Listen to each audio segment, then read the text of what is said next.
Hey guys, it's Sugar, and I'm here with my husband Jeff. Hello.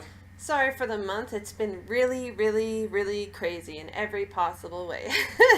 Yeah, it just when teachers can't teach anymore, you grab additional times that you're working another job, or you grab something else, and so it's been a whirlwind.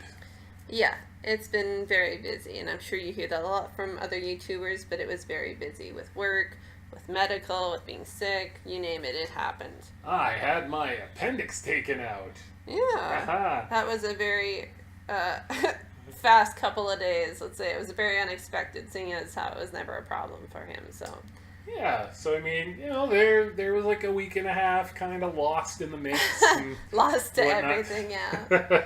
So, as you can tell, I'm still kind of getting over being sick, so you might hear it a little bit in my voice. Jeff is pretty brand new. Yeah, I'm doing as new as can be. As good as one can Still after has, light surgery. I was about to say, still has some limitations on him, but he's doing much better. Can't lift over 15 pounds, which you would be surprised. A 4-liter jug of something is, or for American listeners out there, a gallon.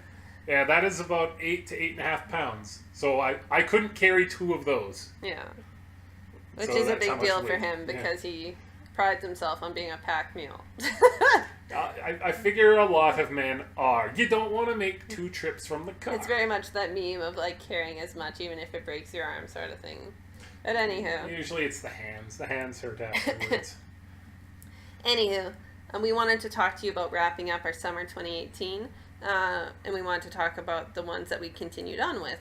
So our first one is Asobi Asobase.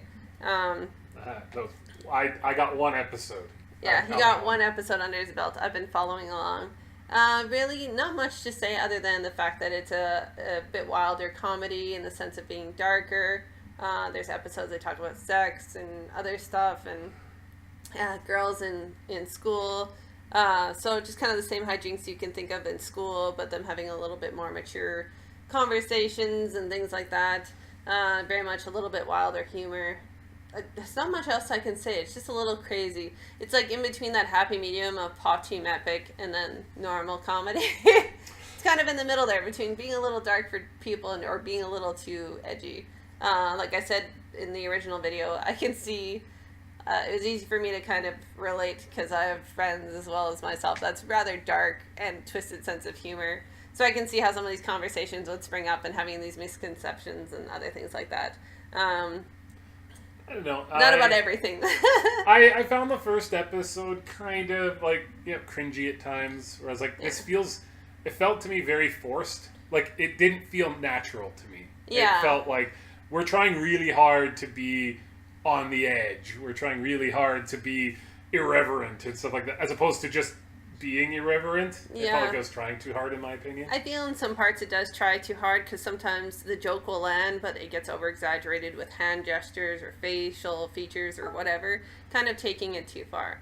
But to each their own. Sorry, my thing just dinged here.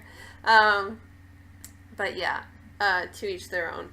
And so if we're going on like a grading scale again, I'd say, I don't know, B-, maybe a C. It's kind of just what it is. It's just meant for a laugh. You don't really get much of a story out of it. It's very much what it is. I mean, it seems to me like if there's a lot of comedy shows that you haven't seen anime-wise, jump onto those first, maybe, because that's what I've heard kind of around the block from, other people who watch anime, where they were like, it's fine. Yeah, it's fine. And so this was kind of, if this was like trying to play around this time last year, nobody would be watching it because there was just way too much good stuff. Well, when you compete with really good stuff, it's hard to stand out. But in this season, it stood out. Many people put it as the 10 to watch, so to speak, after us. But anywho, yeah, it is what it is. If you have a little bit of dark humor, you like it where it's a little more, I don't want to use the word spastic, but a little more kind of random thoughts. Can I say that? Yeah. Not necessarily very linear, just kind of a thought comes up and they run with it. Anywho, I think that's all that really needs to be said. It's not very complex. No, and I mean, you have never once told me, like, oh my god, you have to watch this part, this episode. Whereas, like, with Jeff, I'm like, you have to watch this part in Psyche K. It's so funny. It was like, even though you wouldn't appreciate some of this stuff, but you'll think this is funny. And it's like, yeah, that was funny. Like, whereas Psyche K is pretty good. Yeah. I've liked what I've seen of that. So. Yeah. So the next one, Jeff can't really talk about again, is Attack on Titan. And what I can comment on I is did that make him watch some of it. The seething that you normally have when you watch it is a little bit muted. So here, it seems like this season has done better things, or at least not pushed your buttons as much as other seasons have. So what I'll say about this season is the fact that it's kind of a mixed feelings for me. I still haven't decided if I'm doing the full breakdown like I did before. There might not be a need for it. I might do it. Depends how much time I have, really. But it's done good and bad things. Bad things in the sense that it likes to fall back on what it likes to do, which is like, hey, let's cut someone off and have this be an important part later to show. And it's like, let's have this flashback a million times sort of thing. They haven't had it as aggressively with flashbacks and things like that, but they're guilty of still doing it. Or like the main characters will watch these other two having a conversation, but you can't hear what they say. What you're talking about. And so then, it's like drives me crazy. Yeah, you're like, hear me literally growl when an I'm episode watching. Later, you're like, well, I mean, I knew that was going to come back and be something hugely important. Yeah, shocker. They won't let you hear drama. it. Yeah, it's like, that's going to be important. There's other, like, weird things, like, I'll have to point it out to you. Like, if you listen to one of the episodes specifically, again, this would have to be in a breakdown or later on if you want me to look into it. Excuse me. There's an episode where there's like a serious scene followed by a fighting scene, and randomly there's just rapping music in the background, which is not common for the show, which is really jarring. Does it involve Jenny? That was the part Jeff laughs about all season here. Even around the house. It's just like, oh, what do you need? I was like, Jenny. So the first episode just made me laugh so hard. I was like, that's very Attack on Titan, where it's over dramatic, insane facial features, like everything's insane sort of thing. So it's still guilty of that. What I appreciate this season, which I'm not totally mad about, is the fact that they're actually getting their ass in gear and doing the political side, which was the important part of the manga. And getting into the fact of like, okay, these are important things. I'm still getting pissed off with the info dumps they like to do, but I know they did that in the manga, but it still pisses me off. It should be explained through the anime. Show, don't tell. Yeah, it's my personal opinion. It shouldn't be like showing all this stuff and then all of a sudden, hey, this is really important. It's like, why did you tell me that? As a title card. Like I showed Jeff and he's just like, did you know this before? I said, no. I was just like, this is so, like, I knew because I read some of the manga, but I mean, like, as a viewer, it's like, they don't know that yet, but it's like, this is important. It's like, you could have just shown me that it was important. You were literally getting to it. Don't info dump this crap. But to each their own. So I can appreciate they're getting to the political side. They're starting to explain certain things. I don't know exactly how they're going to wrap up the season. I don't know exactly in that aspect because there's still things from the last season. Obviously, if you've seen the final scene of the last episode, I won't explain it. But they haven't addressed that either. But there's things going on which I appreciate. Especially some of the episodes have actually been surprising. Not this artificial mystery, which they heavily relied on last season, which really pissed me off. Well, a recent episode with Levi and Kenny, you know what I'm talking about. That surprised me, which I like being surprised. That's something I really enjoy. Because if I don't see it coming and it's still an option or viable, it's okay for me. If it's just thrown in there, it's like, when the fuck did that happen? You know what I mean? Yeah. It's some of these things are plausible where I'm like, okay, that obviously happened here, or that could have happened here. That's what he was hinting at here, sort of thing. It's like we got those conversations, so I feel like I was given a chance. You know what I mean? Yeah. Yeah, so I have mixed feelings this season because it's doing better. Mixed is better than bad. It's like a student who's kind of like, they're picking up their grades, they're still making mistakes. It's progress, but still making some mistakes, still like falling back on the things they like to do, which is a bit irritating. Yeah. And it seems interesting that, again, as an outsider, the reaction for season 3 has not been as... and I mean, it's possible that due to other things being around at the same time, maybe it just doesn't have the same limelight, but I haven't seen as much fervor about season 3 as I did for 1 and 2. Mm-hmm. It just seems like people are like, yeah, it's continuing on, cool, as opposed to something else we'll be talking about where people are like, minds are being blown, and they're like, oh my god, I can't believe this is happening, and this is so good, and it's just getting better and better and better. Yeah. So I don't know if going in this route where you're liking it more like is I like said to you the other losing day, part of their audience. Maybe there is a huge audience for it that doesn't care at all about the politics. Because I mean, I would understand that, because the way, especially the first season, marketed itself, it didn't really market itself as having this, huge political aspect being involved. Yeah, very much the first season was like, holy shit sort of aspect. Honest to God, that's the first season. Everyone's like, oh my god. It's a monster anime. Well, that's all for most of the first season. Yeah, and the fact that, and nobody was safe. And that was exciting. Yeah. Anything where nobody's safe, that's exciting. So I think that was the major hook of the first season. Second half of the first season kind of fell short for a lot of people, including myself, because of the revelation. Yeah. It kind of seemed to... It was an odd time to do that, so to speak. Second season, I feel like you had different people with the second season. You had people that it'd been a long time since the first season and just hadn't checked in, didn't really care. Other people, excuse me, like me, who watched it and were really unimpressed. And then you had people that are kind of like, I don't want to compare it to SAO, but in the sense of these people that are diehards, that people that just love Attack on Titan, no matter its quality. And you know what? There are certain things I like that, regardless of its quality, I still have I have a love for, but I would say I'd still call it out. These people will not call it out. I mean, lots of people have been watching and enjoying Dragon Ball Super, despite the fact that 90% of it is I'm caught trash. in that too. I'm watching Dragon Ball Super, and I know, I can be honest though, and say it's garbage. Yeah. And I know people are going to be so pissed that I say that, and we'll be talking about that shortly, but it's not great. There's lots of problems. We'll get into it when we talk about it, but know that I will say but it's still not up to par. Hugely popular. It still rakes in the hugely numbers. popular. People just love it. It's a classic. It's like people who like One Piece, people like Naruto. Again, there's different parts of Naruto where I could be like, that was bad or whatever, but I still love it. I can still admit it though. And now the third season, I feel like a lot of people, some people have even said they skipped the second season and went right to this one. And really, you wouldn't have missed, well, I shouldn't say that. You wouldn't have missed things, but it wasn't like a huge thing if you missed it. It'd be like, okay, some of the things that happened in the second season. Moments. Watch moments and you'll be caught up. Watch the last couple episodes and you'll be caught up.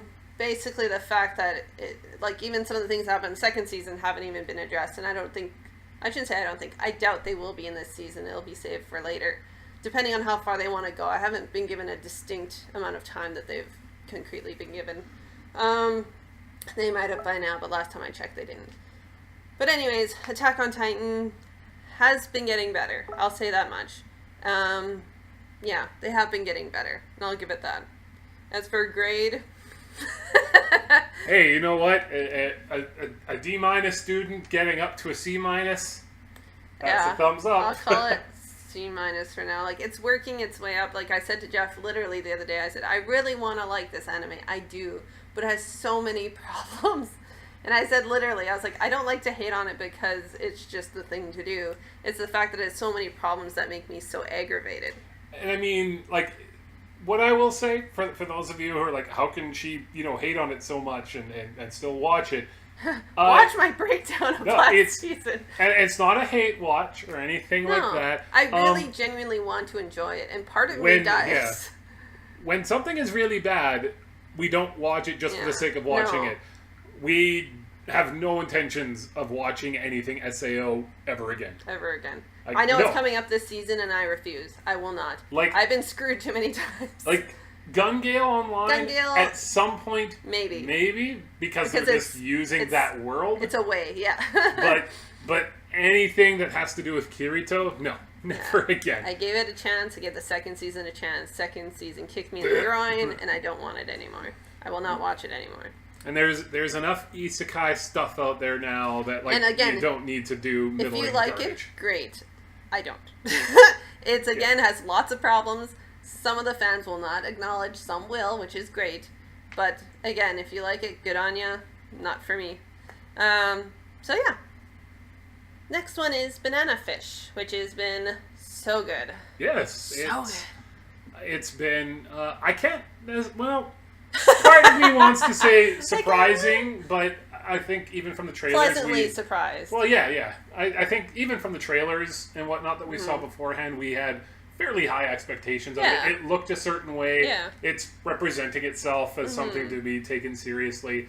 First episode was great, and it just kind of continues to go on from there. It keeps going up. But from a manga that I think is well over 20 years old now, like... Don't know. Yeah, it was in the 80s. Yeah, it was an 80s manga. So it was well over 20 years. I years. didn't really hear a lot of people ever talking about the manga. But I feel like... hear much even about the anime until it really started, and people were like, whoa. Well, to each their own. I know a lot of manga that people really adore, but either don't have anime or, the anime didn't do as well as the manga, so it didn't get enough recognition. There's different things. But Banana Fish, I honestly don't know the manga story, but... could be something we look into, but genuinely really good. If I could recommend anything from this last season, that would be it. If you like your 80s kind of cop drama, sort of drug, military, you name it, it's all there. I mean, at its core, it's a crime drama, for sure. Definitely has adult content in it. Very it's adult. Not something that... It's not something to toss on, for... Casually for kids. Yeah, for our, 10 to 13-year-old demographic. You know what? If you have watched rated, 17-plus stuff before, there hasn't been anything yet that we've seen that would be like this takes it up a notch. So I went a little further than Jeff. I would say some things get taken up a notch. I'm just saying, if they've already watched stuff like that... then I mean, this isn't going to be one of those ones where I'm like no, hard no. But if you're looking, if let's say you're of that age and you're looking for something for a younger sibling who is talking about heard about this thing called Banana Fish? No, don't. Yeah, Jeff's wait until they're 15. 16. Jeff's a little more lenient than I am. I'm just assuming some of your listeners might be in that 10 to 15 range who are you're talking about this great anime and you're telling me not to watch it? If you're listening under 17-year-olds, hello. Nothing against you. It's just very mature content. It's rated R17+. It has a lot of violence. It has a lot of profanity. It has some nudity. It has content, it has like crime dramas. It talks about war. It talks about drugs. So it's very mature content. Yeah, I'd definitely say wait till you're a bit older or watch it with somebody more mature so some of these things can be explained to you because some things might be a little too mature. But yeah, amazing 24 episodes. We're still going. Marked as action adventure drama shoujo. So good. So good. So good. I've been intrigued the whole time. There hasn't been a moment where I've been bored. I just keep watching and watching and watching. And they do this, and lots of really good crime dramas do this too, where there are moments of respite. There are moments where you kind of feel at ease. You feel at ease, but it's there to set up tension towards, the fact that, these characters are on the run. You know, it's crime drama, so there are people, after them and whatnot, and lots of swerves and people who you think are working with them, who are working against them, people who are being used, and the best thing about it that I can say right now, having never read the manga or anything like that, I cannot for the life of me predict where it's going to go. That's been one of the great things.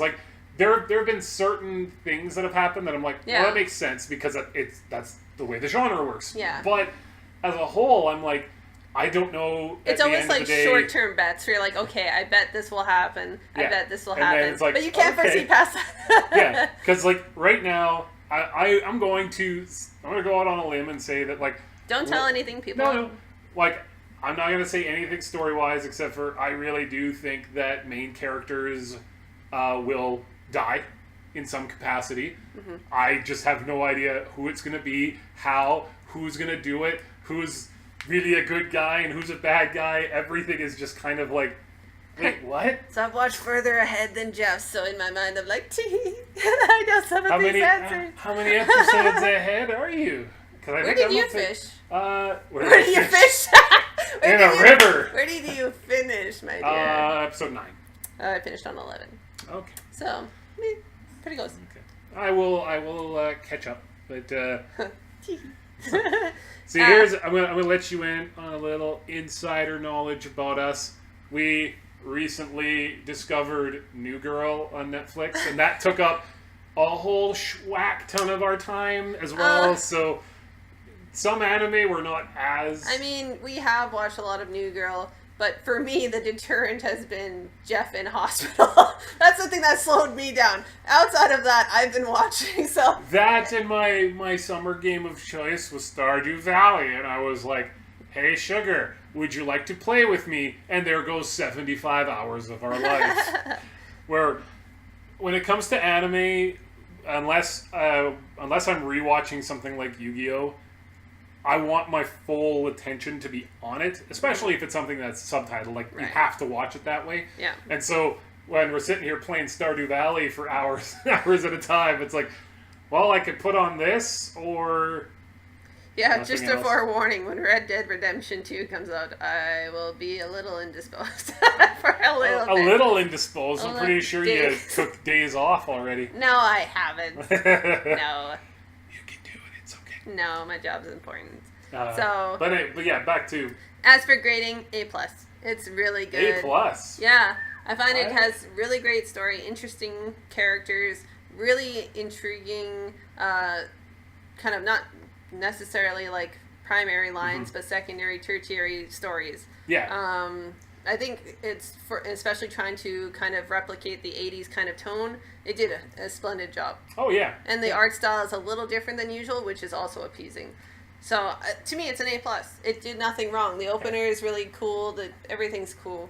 Yes. It's just cool. A+ to me is immediately... If you are happy, I will say it's an A. But to me, in its season, A+. When you're comparing it to others. If you're comparing it for years, of course. No. But in its season, I say it's A+. If you're comparing it overall, I'd give it an A. If you want to say that it was the best of the season... Best of this... Well, other than, another one I'm going to bring up, but... Yeah, I can see that argument. It's excellent. It's continue to want to know more. Excellent. If you would tell me that there's like, oh, this is going to end up being, 52 episodes, I'd be like, good. I want good. I want more stuff in this universe. I want more to happen. I don't want to live in it. I want to watch it. So there you go. I don't think it has a dub currently. As far as I know, I don't think it does. Just for people who... Just because we've been watching the stuff. Yeah. I don't think that there's a dub available. The dub for Hisune Maso-tan did drop on Netflix, but it's terrible. Not good. So just watch the sub. I always like to mention for anything that we watch that we really like, just if there is a dub or a sub or not. And which one we're watching. So this one's only got a sub. The sub has been great. It's been performed really well. The only thing I can think of in my mind that sticks out is I can't think of any particular musical tracks that have really stuck with me. But I mean, that's both, it's good and bad. Because one of the things that I'll always say, like Cowboy Bebop, I remember the music so vividly. This one is just kind of like... it's hard to compare to Cowboy Bebop. I know. I'm just saying... yes, the soundtrack is in its forefront. Kind of... but at the same time, it doesn't, ruin any moments. No. It's understated. It very much speaks for itself. Yeah. It doesn't like to rely on other things, as far as I've seen. Which, isn't kind of a cop-out. It's just the fact that it lets the story do the talking rather than, it's setting a tone, because the tone is the story. Yeah. And I feel like if there was too much music, it would tip off the audience as what's about to happen, you know? Yeah, as you saw in Attack on Titan, it's like, this music is not going well with this atmosphere. I was like, it's a bad choice. And they're having like a birthday party. You're like, uh-oh. No, there's no birthday Something party. bad's gonna happen. But Banana Fish, to appease Jeff for the soundtrack, I'll give it an A for sure. On any season, any year, it's an A. There have been talks from people and looking at what is coming out for the rest of the year. I can see this being a lot of people's best original, not best. As I would say, not non-ongoing. I don't know what Crunchyroll calls it. Most people, when they say an original, means it didn't come from a manga. Yeah. So it'll say best of the year. Best of the year. Well, because I don't think it's the best of the year, but it might be the best new IP. Well, I mean, it could be the best of the year category. It doesn't mean it'll win. I see what you mean. Yeah, I think it'll be up there for sure. I think that's where it'll be. But we'll see, because the year's not over, but you never know. I think it will be in there, though. Next one is Black Clover. So Jeff hasn't been watching, I have. I've been staying up to date. The story itself has been getting better. There's really interesting fight scenes and rivals and other things like that. I would just say for some reason in the last dozen to maybe 2 dozen episodes, not 2 dozen, I wouldn't say that, maybe 12 to 15 episodes, the animation has really suffered, especially on the beach scene. If you watch it, the stills are terrible. There's other moments in the anime where that happens, so it's not just this last wave of stuff. Yeah, like you and I were talking about how this is the same studio that does Boruto, and it almost seems like they have an A and a B team, and they switch between the two for bigger parts or something, or just to get new blood in. Yeah, I don't know, honestly. I'd love to understand that dynamic, because Black Clover has more stuff going for it in the sense of story and action and more fighting scenes, which I know a lot of people complain. I haven't read the manga, but say that, things are happening way too slow or too fast at times. It seems like it's going really quickly. They say it happens even more quickly in the manga, apparently, but you can correct me in the comments down below if I've misheard, but a lot of people have complained about its difference from the manga. So kind of blending with that, Boruto, it's been really boring still, and every so often I'll consider dropping it, but it's just so boring. There's been 2 events where I'm like, this is good, let's get into it. But haven't both of those events focused more on Naruto characters as opposed to Boruto? One of the events had to do with the Naruto characters, and the other event had to do with the Boruto characters. Characters, tongue-tie there. But other than that, it's just imagine Naruto when he's in the city doing stuff, but that's every episode. Most of them are so boring, and I feel bad saying it because I'm a huge fan of Naruto. But Boruto is just, for the majority of the time, is so boring, and I so badly wanted to pick up because I really love it. But I don't know, this last week especially, I've been like, is it worth it to continue? But part of me is still holding on at the moment. It sounds to me like it's, again, where when you got into Shippuden especially, you waited for a little while, and then you were told by the community, these are the chunks you watch. Yeah. And everything else you kind of push to the side. That's not the case with Boruto. It's it's almost everything. Well, that's what I'm just saying, is that now you just you wait for a couple of months, and then you go to watch the big events, and then what episodes do I watch? And they're like, you watch, 53 to 56, and then 62, 63, and 71. And then they're like, okay, cool. So that's the weird thing, is on one hand you have Black Clover that's suffering animation-wise at times, but has a better story, has better kind of interesting characters and developments. And then you have Boruto on the other hand that has pretty good animation, the odd slip up in between action frames, excuse me, but overall looking really good. But it being super boring, it's finding the two. And that is the worst thing when you're doing a battle of shonen anime. It can't be boring. That's the problem.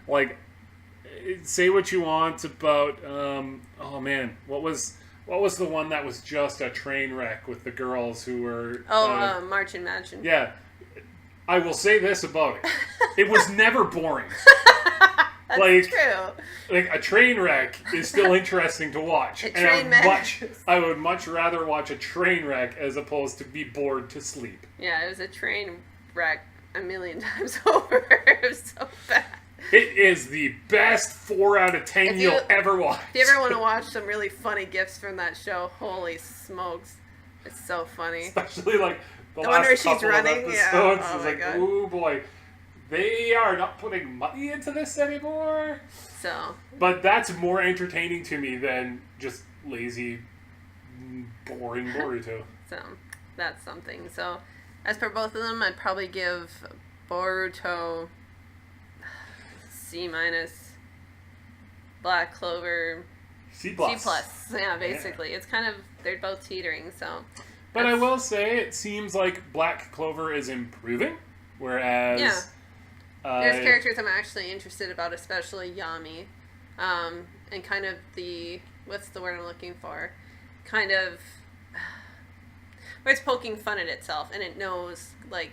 One of my favorite... it's self-aware. Yeah, it's very self-aware, and it's one of my favorite things is always from Yami. It's like, push past your limit. This is your time. Like, you're pushed to the max. And he's like, oh, God, that was his limit. He couldn't do anything. It's just like he got crushed.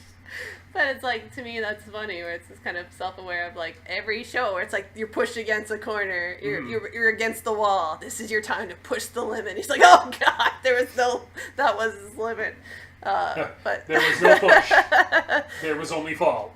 So, things like that are funny. So, I find more enjoyment right now watching Black Clover, even though some scenes make me cringe. So, yeah, that's what that is. So then the next... Oh my God, my tongue is tied today. Teaching took it out of me. Cells at Work, which is us being teachers, is amazing. I love it so much. It's amazing in general. It's very hard to get a purely unique experience in anime anymore, just because everything's kind of been done. Well, I think there's always a unique experience. It's just the fact of, like, taking something that seems so boring to most kids and making it enjoyable and funny and informative is something teachers just wait for, just treasure. These are things that get kids interested in the human body and in understanding that, and it's amazing. So yeah, Cells at Work, that is the anime where different cells in the body are personified, so they're actually like a red blood cell is actually like a person, and they're colored in red, and they're running oxygen around the body, and you've got like all these different cells doing all these different things, and then it teaches you essentially how your body reacts to different things happening to it. So like infections, scrapes, allergies. Bacteria, allergies. I believe we had the start of like what could have been cancer, but the body kind of fought it off. Yeah. And recently, a doctor had uploaded, because it's a doctor who's got a YouTube channel who watches popular media for doctor stuff and tells you like, well, this is fairly legitimate. This is BS. And so they asked him to watch the first episode of Cells at Work, and he absolutely adores it. He said like, I adore it. It's true. It is very informative. It's like it gives information that most people would find really boring in a way that is really colorful and interesting. And he's like, I'm not an anime fan. I'm watching all of this. And he's like, I'm going to watch it and review every episode, I think. And I can say very honestly, when we were looking at the roster for the season, and I was like, this sounds so dumb. You know, it's like, how are you going to make this interesting? It's already a boring topic for kids. I knew. I was in on it right away. Right away, you were in on it. And I said, I'll watch it because if it's good, it'll be good. But I said, we've seen Osmosis Jones, we've seen stuff like that. I don't think it'll sell to kids. And God, did it ever do a good job. Like, a thing that I personally love are the touches of, like, at times there's a bit too much text on the screen, I can admit, where it gets like, okay, you have to pause it so everyone can kind of read it, because I've shown it to different people. Yeah. I'd say that's the only thing where it's a problem. A lot of information happening in a very short period. Yeah, because it wants to tell the story, but tell you what it is, so you're not lost. And, different episodes likes to reintroduce, in case you didn't see certain episodes, this is what this is, sort of thing. But the thing I love the most is, like, the finer details, where it's like, if you look at the red blood cells, obviously they're all dressed in red, which is obvious because they're red blood cells. But if you look at it, because, like, they do different angles of certain, like, movements, and that the hats they're wearing look exactly like red blood cells that you'd see like under a microscope. So it's like really, really well thought out. Obviously, this was as far as I'm aware, a manga beforehand, but this is the first time it came to my attention. And the second I read it, I was just like, this sounds so dumb. Literally. And it worked so well. And the second we saw it, and I showed one of our friends, and they're like, that is adorable. I was like, right? Because I was like, it works so well. And that's the thing, is that, like, they have, their character design will appeal to, like, everybody. Because they've got really cute moe characters in there. Yeah. They've got, you know, the earnest, you know, red blood cell. Trying really hard, There's the white blood cell who seems really intense until you meet the T cells who are basically... really intense. They're basically murderers, essentially, running around, killing anything that moves. Yeah. And then what struck me the most interesting is that when you have, like, your bacteria, your infections or whatnot, they look straight out of shonen. Like, I thought people from One Punch Man were working on it, because they looked like the villains, the monsters, the aliens, etc. that showed up on One Punch Man. I was like, whoa, wait, how, what? And then the battle sequences are great too. You could watch this as a shonen, and it would be, you know, perfectly understandable. And it's so funny because you see like some of these characters that are cute as pie and just slaughtering. Like, it's so funny. And of course, everyone, if you haven't been on Reddit or anything, you've probably seen the little platelets, which are little kids, and it's so cute and adorable.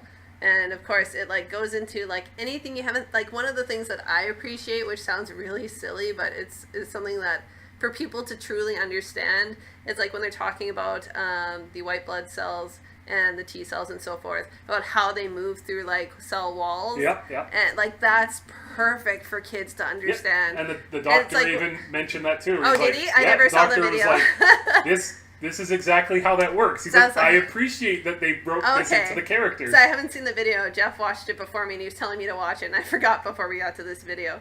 But yeah, I love that, because sometimes it's hard for kids to realize how that works, even if you show them like with pictures and so forth. It's hard for them to really understand, but I thought that was done so well, where it's like, it makes perfect sense. Yes. It's so simple, and it makes so much sense. And I can see myself in the future using this for class, because anatomy, biology, they have to understand. And if you can get it even just from getting it from characters or things that are more digestible for kids, that's crazy good. Like, I can't say enough how surprised I am by it. I really like it, and it's really good.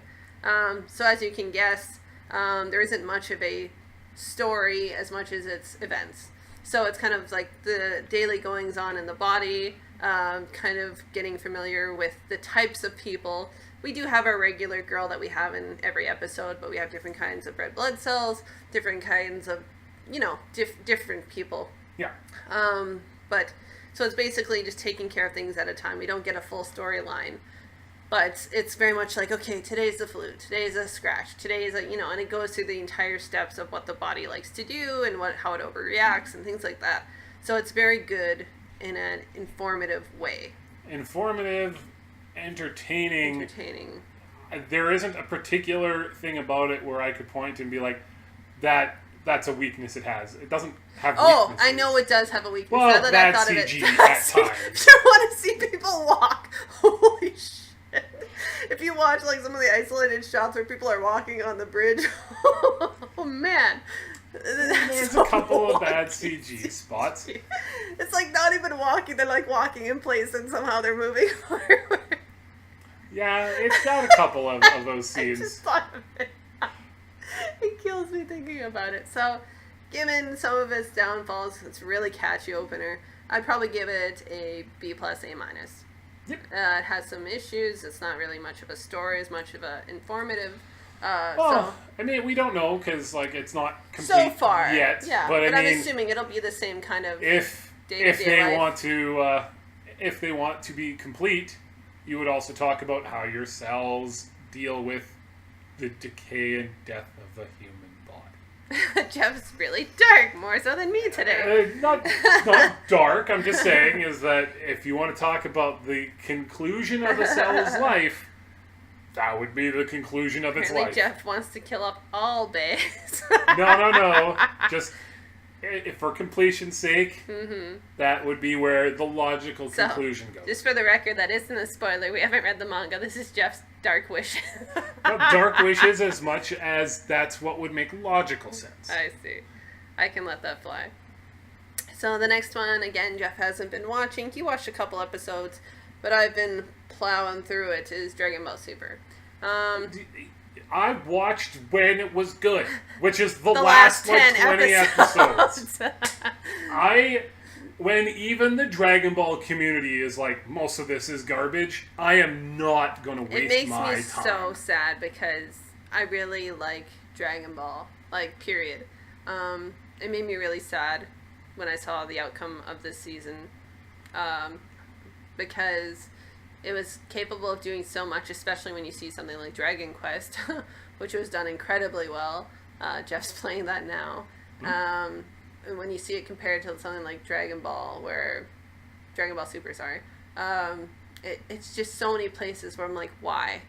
Why did you need this filler? Why did you need this crap? Why did you need this story? Why did you have to do bad animation? To be fair, the filler baseball episode was at least funny. It was very much hitting on the nostalgia, especially of Yamcha, but I don't want to spoil that for any of you. Oh, Yamcha. But, I feel let down as a fan. Not in a horrendous way, but I mean in the sense of they had everyone there. You know what I mean? This was the A team. Everyone was good to go. People had all agreed to, put their all in. And not saying nobody put their all in. Everybody who did voice acting and whatever did a really great job. It's just the fact that the story wasn't there. It wasn't there to appease the fans. It was just there to be there. That's what it felt like to me anyways. And it really hurts. Just even continuing watching, because there's like points where I'm like, oh, that animation's so bad. That doesn't make sense. Why is that there? Like, it's nothing that I want, where I'm at right now. And, I've seen the end because I watched it with Jeff, so I know what's going to come. But it's just a lot of letdown, and even watching some of the fighting scenes, they're not as good. It's even stuff that, isn't labeled as a fighting anime, Like, it's just disappointing. Mm-hmm. And you're still watching it. I'm still watching it. It just feels like one of those things that people always get mad that if I critique something, I should watch it. And, to an extent, that's fair. I mean, so you've put 60 episodes in. So I've invested in Dragon Ball Super, I've invested in SAO, and I've invested in Attack on Titan. SAO, I wasn't a fan of after the first season, but I gave it a second season, which kicked me in the groin. Attack on Titan, I've explained how I felt about it. It's doing a bit better now, which makes me happy.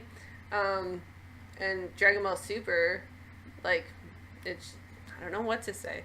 It ends on its highest note, which still is like, and it made me mad because I remember saying when we watched the last episode together of Super, and they had like this great closing. I was like, how dare they be happy with what they put out? Like, they're like, yeah, fuck yeah, nostalgia, more stuff to come. It's like, what? It's like, no, you're done. Stop. You know what? I will freely admit to the fact that I'm kind of excited about the new Broly movie. Yeah. Because he's know, behind it. Yeah, I didn't know the story behind it, which was that Akira Toriyama, beyond, I think, having a critique of the original character model, had nothing to do with it. And then when AT heard, he's like, this character is really, really popular? He doesn't even know. Because, I mean, he's working. He spends every minute of every day working. So he doesn't really... From what I understand of Akira Toriyama, he doesn't, hit a lot of conventions. No. He doesn't do a lot of interviews. He's just like, I'm busy.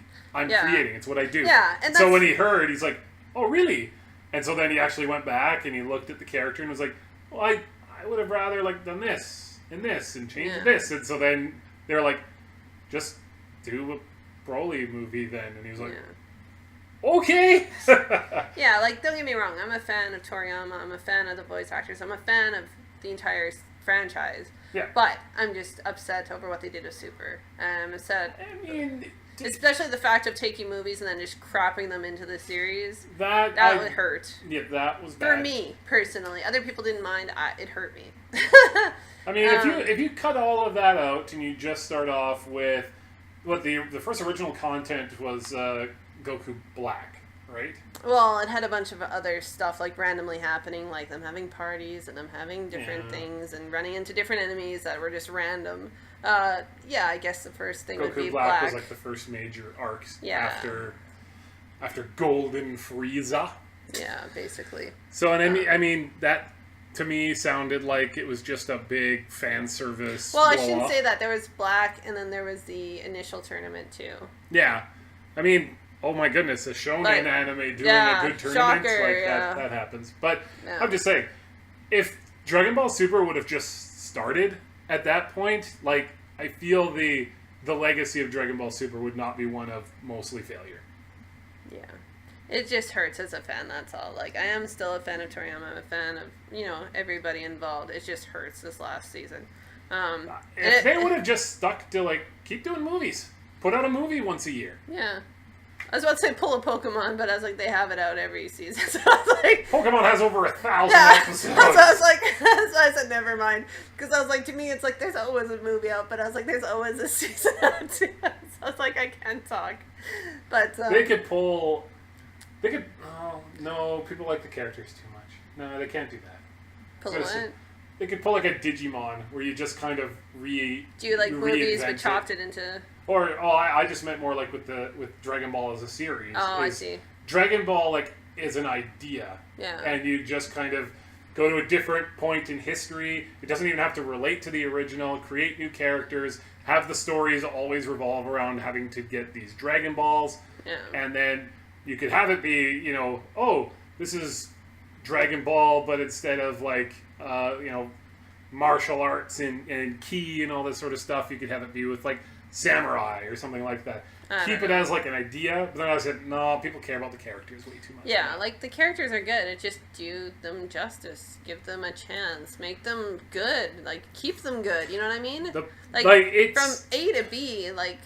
Vegeta is nowhere near where he started. And that's not a bad thing per se in a character's development. I was going to point to Goku, because Goku has become literally the worst character in the series. Yeah. He is not a good person anymore. He's not endearing. He's just an idiot. Like back in the Cell saga, like he was just so confident about Gohan. He was just like, yeah, sure, here you go. It's like, how about you care? I get it. You're living in a universe where you have literally Dragon Balls that can make anything happen. So you could argue he's the only one with self-awareness where he's like, none of this matters because we could just use our magical thingy-madoosh and none of this happened. Well, I mean, they do bring up the Super Dragon Balls, so... And so... there are limits. So Goku maybe, if you want to get really meta with it, Goku is the only one who acts like those things exist. Where he's like, I'm going to be just stupid and have my fun fights, and it doesn't matter if I lose because we'll just fix it all with our magic MacGuffin, our magic genie, Yeah. And... that's kind of where it feels like they just went with Super, where it was just like Super, nothing matters. It's all about escalation. It's all about let's have not even these about killer escalation fights, and then nothing of merit or consequence happens because magic thingy-ma-doo. Well, in the end, the escalation part, but even in the middle, it's just crap. Like, just seriously, it's not great stories. It's stuff that's pretty boring. And, like, they do joke about the Dragon Balls and they make a wish and all that stuff, but it's like a joke episode of, like, everyone wanting to make a wish and basically spoiling it. Shocker. It's just same old. It's like, remember nostalgia? Like, no, do something, please. Like, even they brought in, what's that girl's name? It's really annoying. Is it Brawly? No. Broly is the male. No, I know the girl's name. I keep forgetting. The little girl with purple hair. She's really annoying. Yeah, Arale. Yeah, I said Raleigh. Arale. No, you sound like you said Brawly. Sorry, my voice is dark, deep. It's not perfect. Dark sugar. Yeah. Gosh. She was annoying. She was in one episode, and that was one episode too many. For me, I just found her annoying as all hell. But anyways, enough with Super. You know what it is. We'll move on. So the next one I solely watched, and I knew Jeff was out pretty quickly. It was Happy Sugar Life. No. No. And I've really been enjoying it. And No. I think I can call it because, as Jeff likes to say it, I like watching my murder porn. And basically that's kind of what it is. I find that it's... How can I explain it without sounding odd? That's most things I explain. It's really like understanding someone's mentality and understanding that love is different for each person, and the fact that you're dealing with many people that are dealing with mental illness. And, you know, these are kind of stories that you'd hear, like I said, it's one of the few anime I've seen where at the beginning it's like names, places, whatever, are all fictional, it's not based on whatever, because you'd see that in so many crime shows where it's like, you know, following somebody's life, and it's like, yeah, they did all these horrible things and murders because they saw the world a different way than everyone else does, so to speak. And that they had mental illness and things like that. So that part of the show is really interesting. You know, there are parts that are kind of odd, people being really messed up and being like some that are basically pedophiles and stuff like that. Obviously, that's another part of the show. But and of course there's murder and other things, and a lot of blood.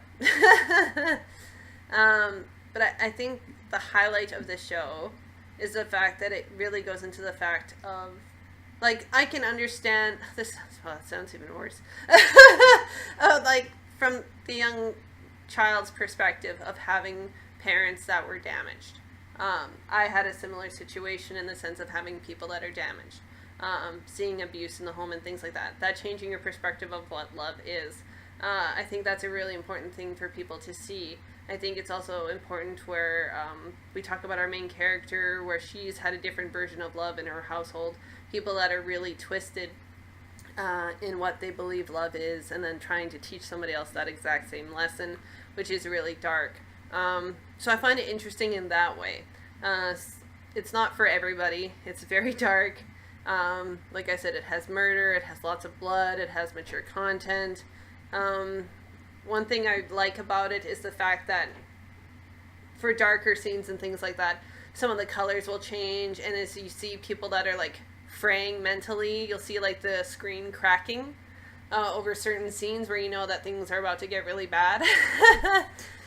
In the sense that, you know, people aren't all there, you know, people that you're dealing with in a day-to-day life, even though they seem normal, aren't all there, or are damaged, you know, emotionally. It's enjoyable to me. It sounds weird. It's very dark. I've been watching it. I think I only have one episode left. And so I think in that extent, it's a good watch, because I feel like to understand other people's perspectives of how they were, like, a lot of people can't understand of, like, the mind of a serial killer, things like that. You see really popular on Netflix now because people are really interested in that. And I think it's just understanding not everyone who has these situations will be a murderer or a serial killer, but the fact that it's interesting to see where these people come from and where they've gone in their life because of these situations, and how what they've learned has impacted the way they live, you know? But that's just me. That's interesting to me, seeing kind of like, can I say human development, if that sounds weird, but like seeing how people react to situations and where that takes them. Gotcha. I mean, it's... Jeff just saw some of the gory stuff. He's like, no. And it's not that I can't take, you know, gore and whatnot. Yeah. It's just, I feel like it has to be for a purpose. And you usually like it more for adults, not in the sense that there's a child involved and other weird stuff going on. But because, I mean, Made in Abyss has got some really horrible stuff happening, but that's part of... It's part of the story. It's part of that. This feels to me somewhat exploitative. It feels to me like it is utilizing this, you know, this horror, this macabre, these damaged people and all this sort of stuff, basically almost like clickbait. It's designed, it feels like, just to kind of... And not in the same way. Keep in mind, Jeff hasn't watched all of this. He's watched an episode. Not in the same way of like Maho Shoujo Site. No, Magical Girl Site was edgy for edgy's sake. This is very much the sense of damaged people people that have been sexually abused, physically abused in any extent. Like, there's different types of abuse talked about. Verbal abuse, mental abuse, any of that. It's just not a story that I wish to hear. Yeah, and like I said, it's not for everybody. Yeah. You don't like watching murder porn. I not do. in particular. I watch a lot. I watch a lot of Dateline. I believe I watched a good amount of... Was it NCIS, maybe? You might have. There's one of those that I liked. And even then, that was more about, like, the investigation. It was a little bit into, like, you know, why would this person do this? What's their damage? And that sort of thing. But it was never, like... It never felt to me like, oh my... Like, we could really get people horrified if we do this. You know? And but I don't think... There are parts that are a little bit much, like, that are needed, that could be trimmed off. Like, I think I said in the other podcast, there are things that aren't needed, like some of the things, like, with, say, for example, it doesn't spoil anything, one of her teachers is, like, infatuated with her. It's not necessarily needed, because there's other characters that are messed up and can do the things that he's kind of there for. I also don't like anime that paint basically the entire world as, like, the entire world is just full of perverts and weirdos and rapists and, I don't think like, it all does, this sort of stuff. I don't believe it does that, because there's very clearly people who are trying, people who are trying to do the best they can even though they are damaged, people who are trying to do the right thing, and I don't want to say anymore because I don't want to spoil anything.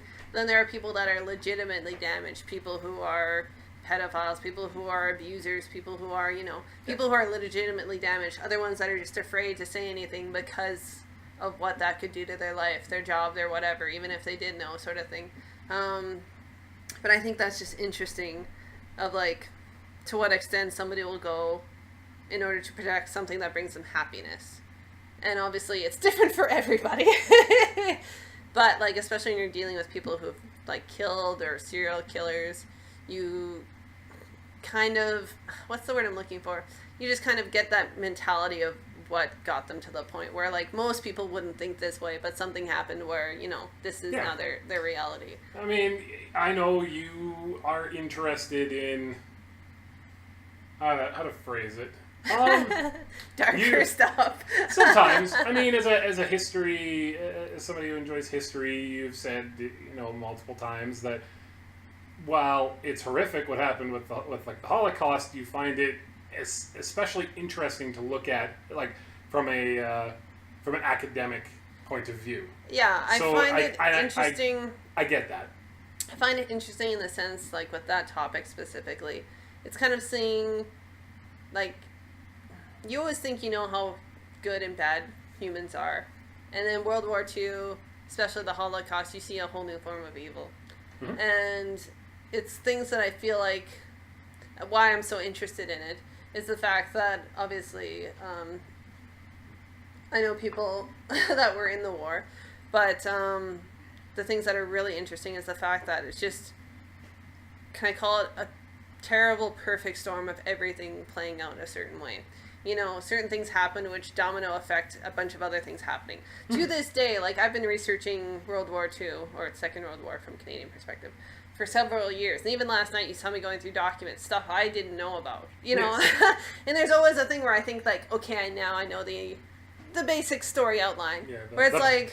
The breadth of it all. Yeah, where I was doing research on a certain individual, I won't say who, but, and, you know, going through some of their documents that are made public, not doing anything bad here, you know, going through, like, CIA files and stuff like that are made aware to the public, which, you know, Jeff gets a kick out of, because I'm like, Hitler stuff! But anyway, stuff like that, and it's just like, you think you understand everything and get a mentality of, like, the landscape of what happened, then you realize something even worse happened in another spot, in another spot, and it's just like this unbridled evil, you know what I mean? And I think that's a fascination for me. That's why I watch a lot of murder porn and stuff. It's just, like, understanding how things came to this spot. It's like you starting watching an anime and you come in on a scene where there's just chaos. And there's just, like, 10 bodies, 10, you know, different things going on. And you're like, okay, now let's go to the beginning where, like, Bakuno, I think that's why I have a fixation with it, is the fact that it's like, okay, now let's go to the beginning and see how we got here. You know what I mean? Boruto starts the same way. That's interesting to me, where it's like, okay, this is the shitstorm. Let's hit reverse and see how we got here. And so that's interesting to me. I don't know what you call that other than history and being intrigued by human psychology. But yeah, that's more about me. That wasn't necessary. But that's my mentality, I guess. I found it interesting. It's not for everybody. It is darker. I feel like it talks about a lot of mental health issues without maybe even knowing that it did that. I feel like, you know, a lot of people we run into on the street are damaged in some way. But anyways, it has murder, gore, terrible abuse, people doing terrible things. Verbal abuse, physical abuse, abandonment, like, you name it, it's kind of in there. And I feel like it's all within, like, Magical Girl Site was so out of the... It was just really far, where this seems like all things that could happen, you know, which wouldn't be unlikely to hear from if you talk to 3 different people, you could hear different stories that were like the ones, obviously without the murder. But I mean, you know, being in a home with abuse, dealing with that, what you did afterwards, where you stayed, where you decided to go for safety sort of thing. And then what your view of love was, how that torments you a bit. So it's deeper, darker. It's up my alley. It might not be up everyone's alley. I know a lot of people are like, this is too much. So each their own. I wouldn't say it's Magical Girl Site ridiculous, but it is darker. Takes some liberties with getting a point across. But I still feel like it's a decent watch. For me. That's it. So I know the look on Jeff's face is like... You know what? If I want to hear more about damaged, horrible people, I will watch a documentary, and yeah, that'll be that. Yeah, I'll give you more of my my movies. As Jeff knows, I have well, I used to anyways. I might have gotten rid of it. I had a whole DVD set on serial killers. I got you that because I know that you so I was like, would be interested in that. Yeah. So, yeah. Long story short, I have like a fascination with that kind of stuff. Same with what was his name? Well, a lot of different people in history, like the Zodiac Killer, and you know, different things like that. And anytime there's like a new book, you'll see me like at the library reading usually, and be like, no, that doesn't sound right. Anyhow, that's the historian in me and the dark person in me, I suppose. The dark sense of humor. Yep. I'm weird. It's all good. Anywho, I got dark. Well, I mean, with the subject material, that just kind of makes sense. Yeah. So it is what it is. Not new, but continuing is Hunter x Hunter. Yeah. And I went ahead of Jeff, if you saw my Twitter. Yeah. I had myself a cry fest. Once the escalation of the Chimera Ant arc, especially when it came to the palace, started, Sugar was like, welp, I am invested, here I go, and jumped over to I couldn't stop watching. The sub. I couldn't stop watching. Yeah, and I mean, for those who don't know, Sugar struggles a little bit with insomnia and, you know, not being able to sleep, and so there were a few nights in there where she couldn't sleep, and she's like, well, if I'm not going to sleep, I might as well watch, might as well watch Hunter x Hunter subbed. The only thing because Sugar was like, I don't know if we need to talk about it because you bring it up all the time. The only thing that I want to say is, and this will get me some hate, but as good as the Chimera Ant arc does get at times, the idea that this is considered by a lot of people the best shonen anime ever is kind of awful to me. Ooh. In the sense that... Using the word awful. It's... Well, this is this has great moments. This has moments of a 10 out of 10. But your anime to be considered something that is up there with the best ever can't just be it has the best moments. Because everybody that we talked to as we were... Because the dub is what we started watching. And that is still ongoing. And so we're up to like episode 111 out of about 135 or something like that. So we're getting really close. 112, I think. Something like that. Excuse me. Dragon Dive. Happened. You're but I think I'm on like 137 by myself. I can't remember. Yeah, you're pretty much almost done. And yeah, it has great moments, but it is not consistent at all. Yeah. And that, to me, is a sign of an anime that is resting on just having really great singular moments. And that does not make a great anime. Yeah. It's the same thing with Attack on Titan. That has great moments, but is really inconsistent. Yeah. And now that I am in the midst of what is considered the best portion of Hunter x Hunter, there is nothing that this can do that brings it up to the level of something like a Full Metal Alchemist. Yeah. It can't. You can't sit here and tell me to watch 120 episodes of an anime and then be like, it's all worth it for these 10 episodes. Well, it's more than 10, but yeah.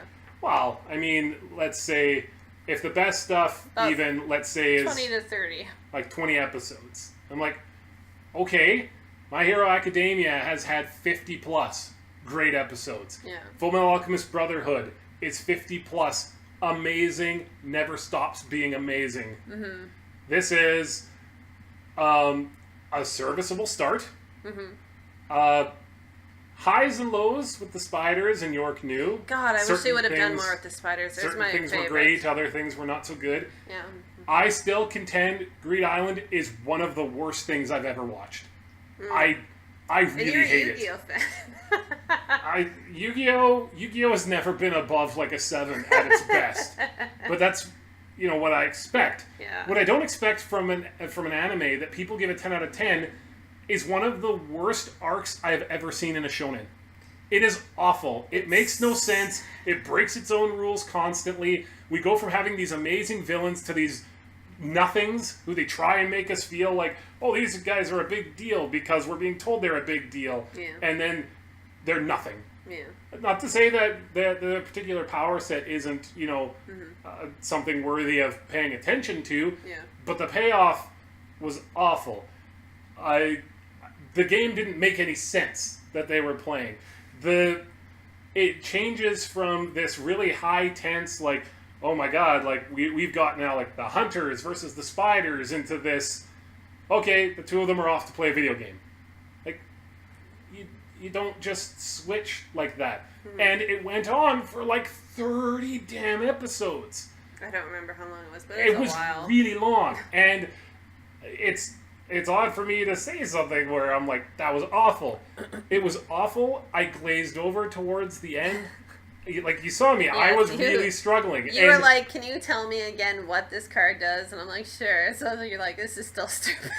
Like, they talk about how, like, oh, these cards, they only work on this island. I'm like, okay, great. So we have determined now that the reason that we can break the laws of reality is because Gene and his friends made this area able to do this. I'm like, cool. We've heard that he is just absolutely one of the most powerful beings that have ever existed. Mm-hmm. I get that. He and his friends were bored. Altered reality on this island.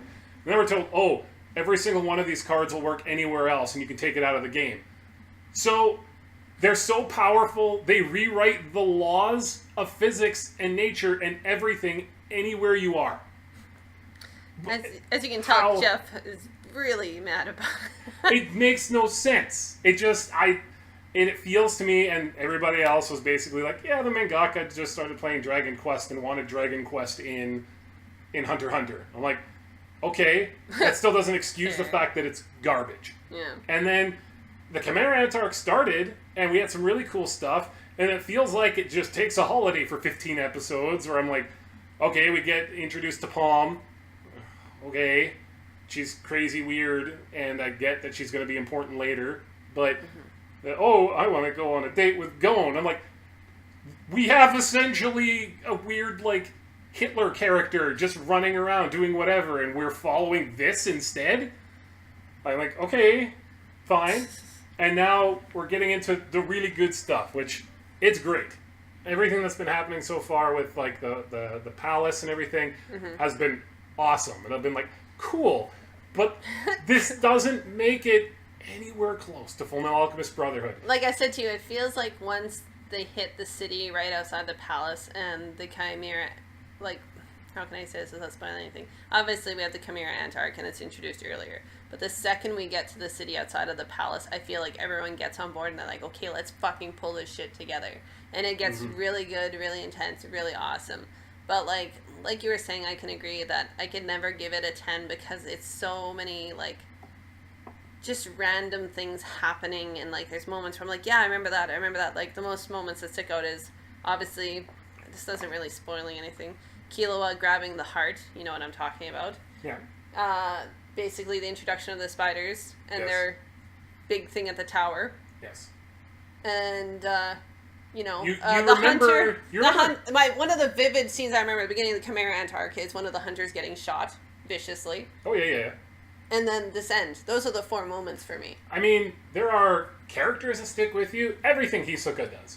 Yeah. Hisoka is just Hisoka was, like, the one good thing about Greed Island, because he was just like, I'm just here kind of screwing around. Yeah. Well, he was looking for somebody, too. I mean, he was like, I've been led to believe that what I want in the future to happen has somebody here who can make that happen. Yeah. It's like, but I mean, in the meantime, I'm just kind of here, and I bumped into you guys. Let's have some fun. I'm like, okay, Hisoka, you're weird, and you get turned on by power, basically. Basically. Like, cool. Cool. Fine. Do you. You have a really neat power. That's, I will say, one of the cool things is that they have, Hunter x Hunter does a really good job of having people have unique abilities, but you could say that about Black Clover. Yeah. Black Clover has a lot of really unique and interesting things. What does Charmy do? She has sheep. Okay. Okay. What do they do? Some of them cook for her, other ones pound the crap out of people. Like, and even if you want to sit here and talk about, like, just the big 3, as we normally look at them, yeah, you I mean could for sit anime, here... or you mean... For shonen. Oh, okay. I can see the argument, maybe, that the Chimera Ant arc... I could see some people thinking that that's better than anything One Piece, Bleach, or Naruto did. I wouldn't agree with them. Yeah. Because if you want to talk about an anime that has fantastic moments that happen a lot more frequently, it's Naruto. Even Shippuden, which has millions and millions of pounds of filler, you just cut all that fat away, like, and it's awesome. On both hands, say really memorable moments from, like, that was amazing, that was amazing, that was amazing. Like, I could go on. So, like, the whole thing with even Guy and the gates, where it's like, that was amazeballs. And it's like, you don't get that many moments in, like, Hunter x Hunter. Like, I feel like this is the moment. The moment from the second they hit the city outside the palace to... Even if you want to talk about emotional payoff, where I haven't gotten to the point yet, but Sugar said she cried. Yeah. You were made to cry. Naruto made me cry on numerous occasions. Yeah. Naruto, in the first 20 episodes, had me crying, which doesn't normally happen. Yeah, Zabuza and Haku. And I'm like... It kills me. If your barrier is like, oh wow, that's had a really cool moment that made me sad, like, watch any multitude of any other shonen, because that happens. I don't understand where it comes from, because... I feel like it's... How can I explain? I don't even... Well, what can I say? Obviously, there's the initial Hunter x Hunter, then it was the 2011, the one we're referring to. Because obviously, I think the original ends at the tower. Yeah. So, York knew. Yeah, York knew. But I feel like there's different circumstances why people like Hunter x Hunter so much. And nothing wrong with liking it, because obviously we like it. But a lot of people like 10 out of 10, definitely. I think feel the like MAL maybe, has it above a 9, which just boggles my mind. Like, I would never give it a 10, I'll put it that way. No. It's, I would maybe give it an 8. At its best moments, it's a 10. But like, again... I feel like I could say this, like, legitimately, Fullmetal Alchemist Brotherhood never drops below a 9. Ever. Yeah. And you can't even sit here and argue, like, oh, because it's at a 9.11. Yeah, that's so high. So to me, like, it's a good anime, but I feel like the Chimera Ant arc pulled heavy weight. Yes. Not saying the rest was garbage, I'm just saying when you look at stuff in comparison, like, it does the heavy lifting. Like, that's the whole thing of paying off. Everyone says the Chimera Ant arc, and they're right. It is insanely well written. It's insanely enjoyable. It's insanely good, because we finally get some closure on some characters. We finally get some story build up for characters we had almost no info on, anime-wise. like Netero. Yeah. I'm just kind of hinting at that. You know, and it's more emotionally invested and things like that. That's the only time I cried during the show was near the end of the arc. And those of you who have watched it, you'll probably know what I mean. But other than that, the other parts in the anime where I was watching, I was like, yeah, that's cool. Yeah, that was pretty cool. That was like the highest point. It was like, oh, that's kind of neat. Yeah. The part where I was like, ooh, was the tower. Where I was like, yeah, we get to see their powers. Fucking yeah.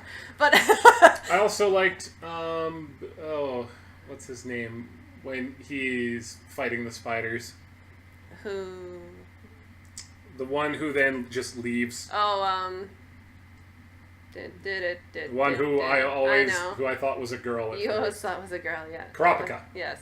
It's like it begins with a K. Yeah. Like, I was like, okay, that's cool, but it isn't anything that I haven't seen in any other shonen. Yeah. I just... Revenge? Oh, that's unheard of. Like, at least something like Dragon Ball Super, where a lot of people were like, oh yeah, that's cool. It has a rating that kind of reflects the fact that it's not good. Yeah. And not saying Hunter x Hunter isn't good, like you're saying, but you have to take into effect, you can't just grade somebody on the final test. You have to do the overall assessment. Yeah. And all of it didn't hold up to being a 10 or a 9. And so far from what I've seen, like, this has been really, really cool. I still don't know if it's going to hold up to the way Shippuden ended. Yeah. I don't know if anything it can. That was so climactic. Well, I mean, Fullmetal Alchemist Brotherhood is up there too. Well, yeah, I mean in the sense of can I say in the sense of escalation? You know what I mean? Yeah, yeah. If it meeting this point. Well, I guess Fullmetal Alchemist did it too, where kind of things met to that point. But Naruto just felt like everything was weighing on this moment. You know what I mean? Yeah. Where Fullmetal Alchemist was kind of like, we know we're going to reach this moment.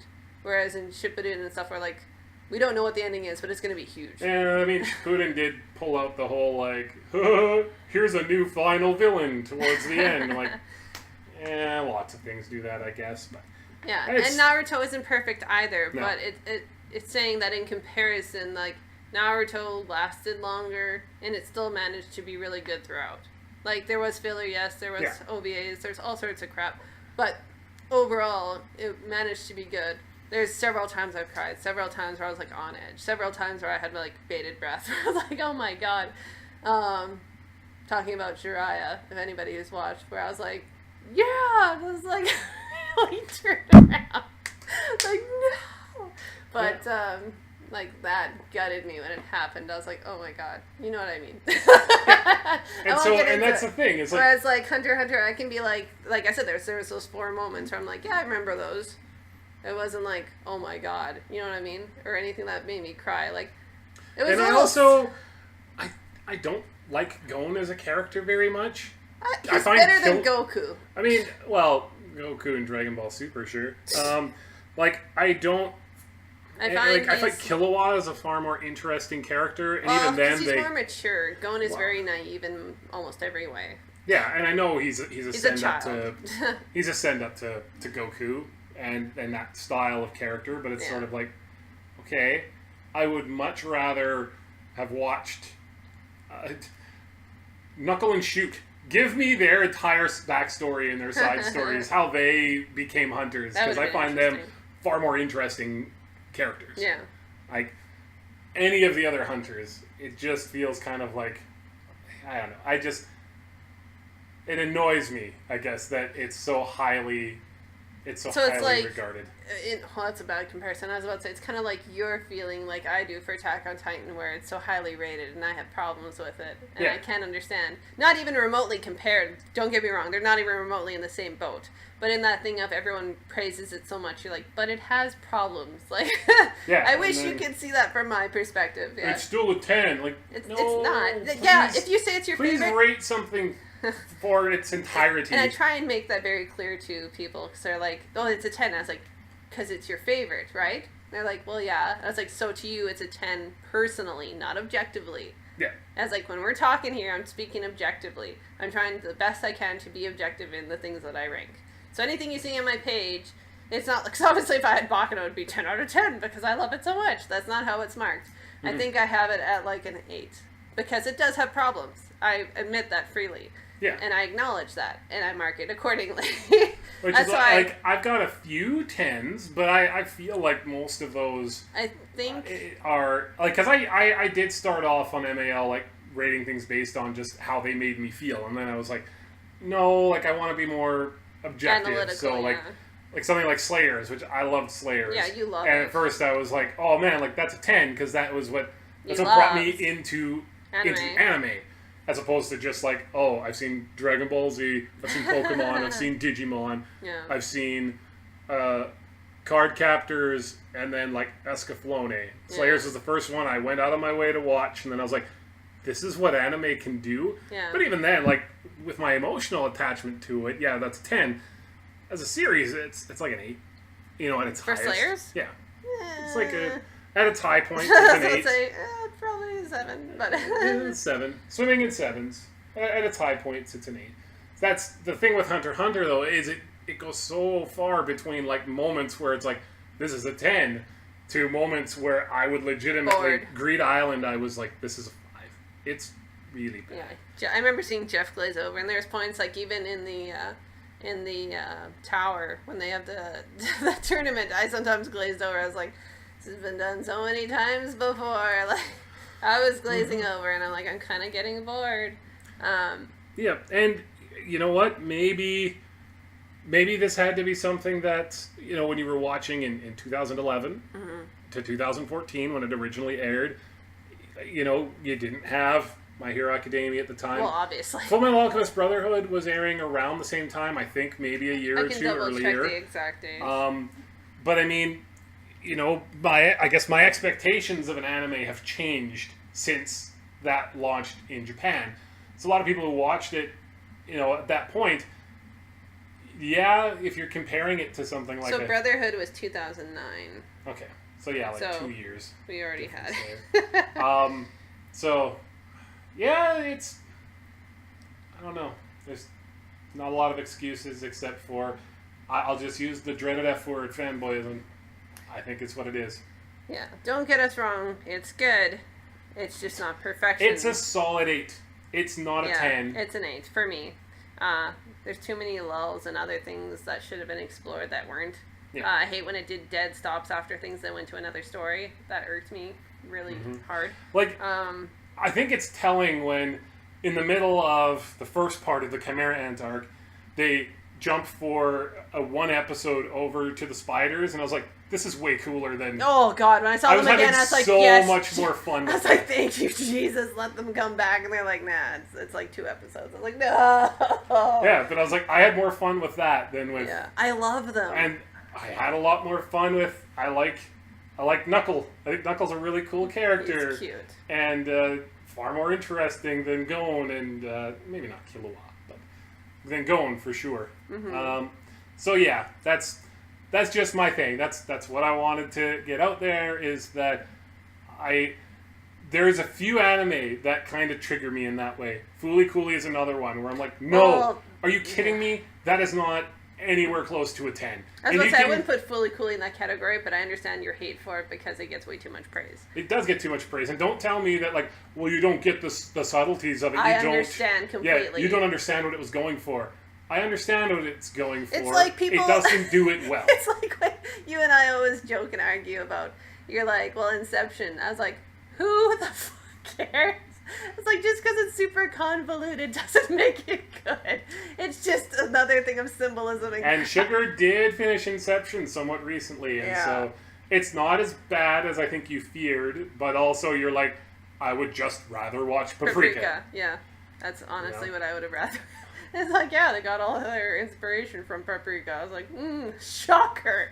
I was like, But so yeah, that's my tirade. And you know me, I'm normally not one to poo-poo on much of anything. I will 100% be like, yeah, that's just not my style. That's not something that I'm interested in. This one, I'm like, are you kidding me? That's like, I had no idea what he was going to say. He's like, I want to talk about Hunter x Hunter. I was like, okay, sure. Yeah. But I totally understand. And you know what? And I guess some people feel the same way about something like Cowboy Bebop, where they're like, I don't in any way see how this could ever be viewed as a 10. And I'm like, okay, fine. Like, you have that. I'm in the same boat. Like, I don't see it as a 10. You see it up there. I see it as having flaws. And You do not like that I feel that way. No, I mean, it has a couple of flaws here and there, certainly. There's maybe one episode that I could see people being like, why was that there? And that felt more like they were just And I love it because it feels like a club where a lot of people, like especially people who watch the channel and listen, are like, I didn't really like Cowboy Bebop either. I'm like, I get you. I do like Cowboy Bebop, don't get me wrong. It just had some problems, which a lot of fans don't want to acknowledge, and that's why it can't be a 10 for me. But I know you have acknowledged it because you live with me. The very fact that Hunter x Hunter is whispered in the same breath as something that was as influential, because I mean, regardless of what you want to say about the quality of Cowboy Bebop, it's one of the most influential anime that's ever been made. Highly influential. So to put it in the same sort of category, Hunter x Hunter, as that, no. And I feel bad. No. I feel bad for when people do that. Is like, a lot of people are like, I didn't like blank. And I'm like, I understand that. Because there's not, everyone acts like, especially, I'm not going to say anybody, certain YouTubers that are like, this is the end all be all. Like, Cowboy Bebop is recommended for everybody. No, it's not. There's lots of things that aren't recommended. I mean, if you have absolutely no desire to ever watch a space opera, no. Of course not watch Cowboy Bebop. Well, that's the thing. Ridiculous. There's certain anime people, YouTube, I don't know what you want to call them, anime YouTubers, basically that are like, oh yeah, definitely top 10 I'd recommend to anybody. It's like, you can't recommend it to anybody. You have to know the people you're talking to. There's very few things that have ever been made that you can just blanket say, like, but people always said Cowboy Bebop. Yeah, I mean, I think that's just because, like, out of 100 people, I think 90 of them would say that they found some enjoyment in it, Yeah, but that's what I mean. That's the staple. You ask anybody, and everyone's like, Cowboy Bebop. The only thing that immediately comes to my mind, that would be like, I would find it hard-pressed that anybody could watch it and not get anything from it, would be something like Spirited Away. Some of the Ghibli films, I'm like, some of them are a little bit slower paced, so some people won't appreciate that, but Spirited Away... I can understand people to an extent not liking Spirited Away just because it's so creative. And there's some people that just can't grasp that abstract then it's thought. sort of like, why are you seeking out anime and animation where the strength of it is the idea that you can make something super imaginative? Yeah, but anime in itself isn't the fact of, like, make something that's creative as humanly possible. It's making tons of things that suit many people. Where Spirited Away is a bit much for people. Where it's like, it's very, very fantasy. Where it's like, anything you can imagine can happen. But even things that you don't think about, you know what I mean? Or like people turning into animals, the bathhouse, like just things that are just so out of the realm for people to understand. I would challenge anybody to watch it and not at least think that it's beautiful, if nothing else. Of course, you always want to open people's minds, but I mean, some people, like, I could never get my grandfather to watch it. He would have been like, I don't know what this is. Give me Cowboy Bebop again. I mean, I unfortunately never got to meet your grandfather, but like, did he like Disney films? He did. So I think he tolerated them, you know what I mean? When we were kids, he'd let us have them, but it wasn't like he enjoyed them. He was just like, okay, this is fine. But I feel like if I pushed him beyond the like, long story short, my family's very Russian and German. Yeah. So, like, the Brothers Grimm and things like that, they're totally used to it. So it's kind of like second nature for them. So it doesn't bother him at all. So the Disney stuff, it's like, oh, it's like the fluffier version of dark shit that I had when I was really young. It's like, oh, okay, whatever. But I know with him, something like that high, I don't even want to call it high fantasy because it implies something else.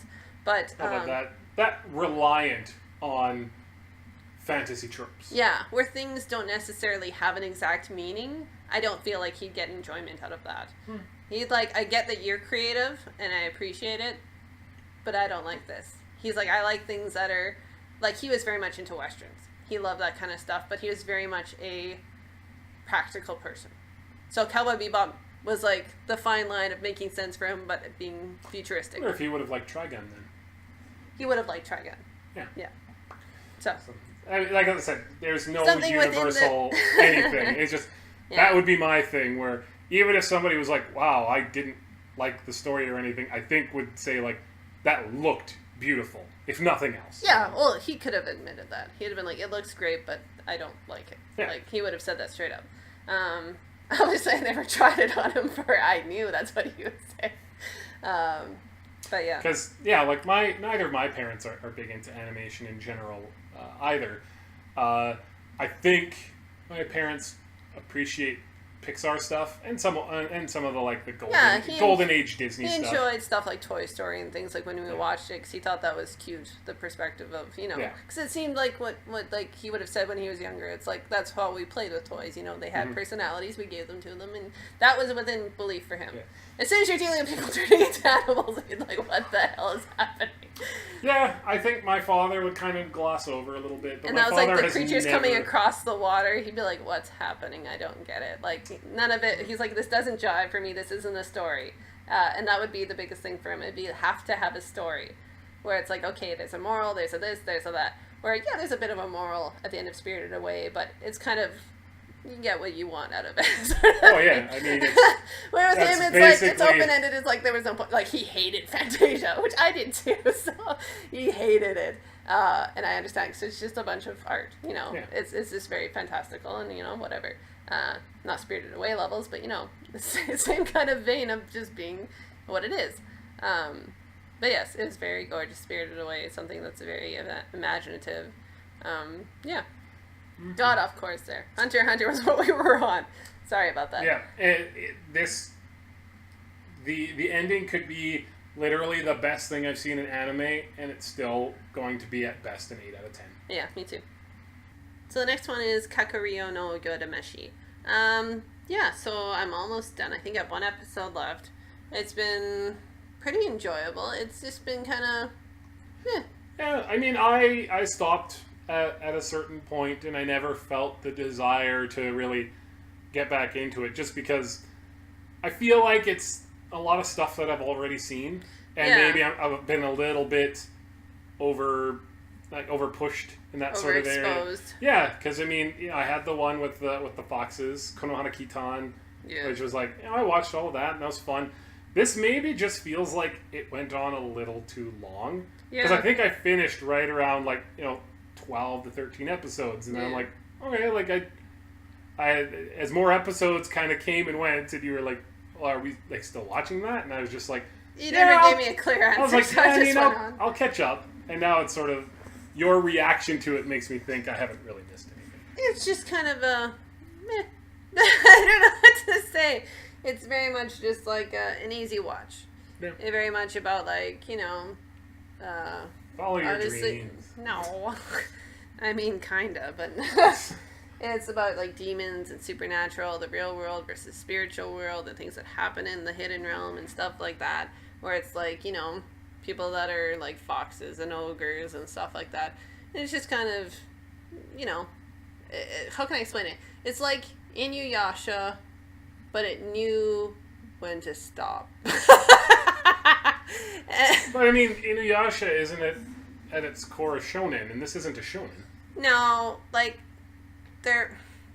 in the sense of having, people that look like dogs and other stuff, and having a romance, and that, okay. And having that. It's there's no fighting sequences, as far as I remember, in this.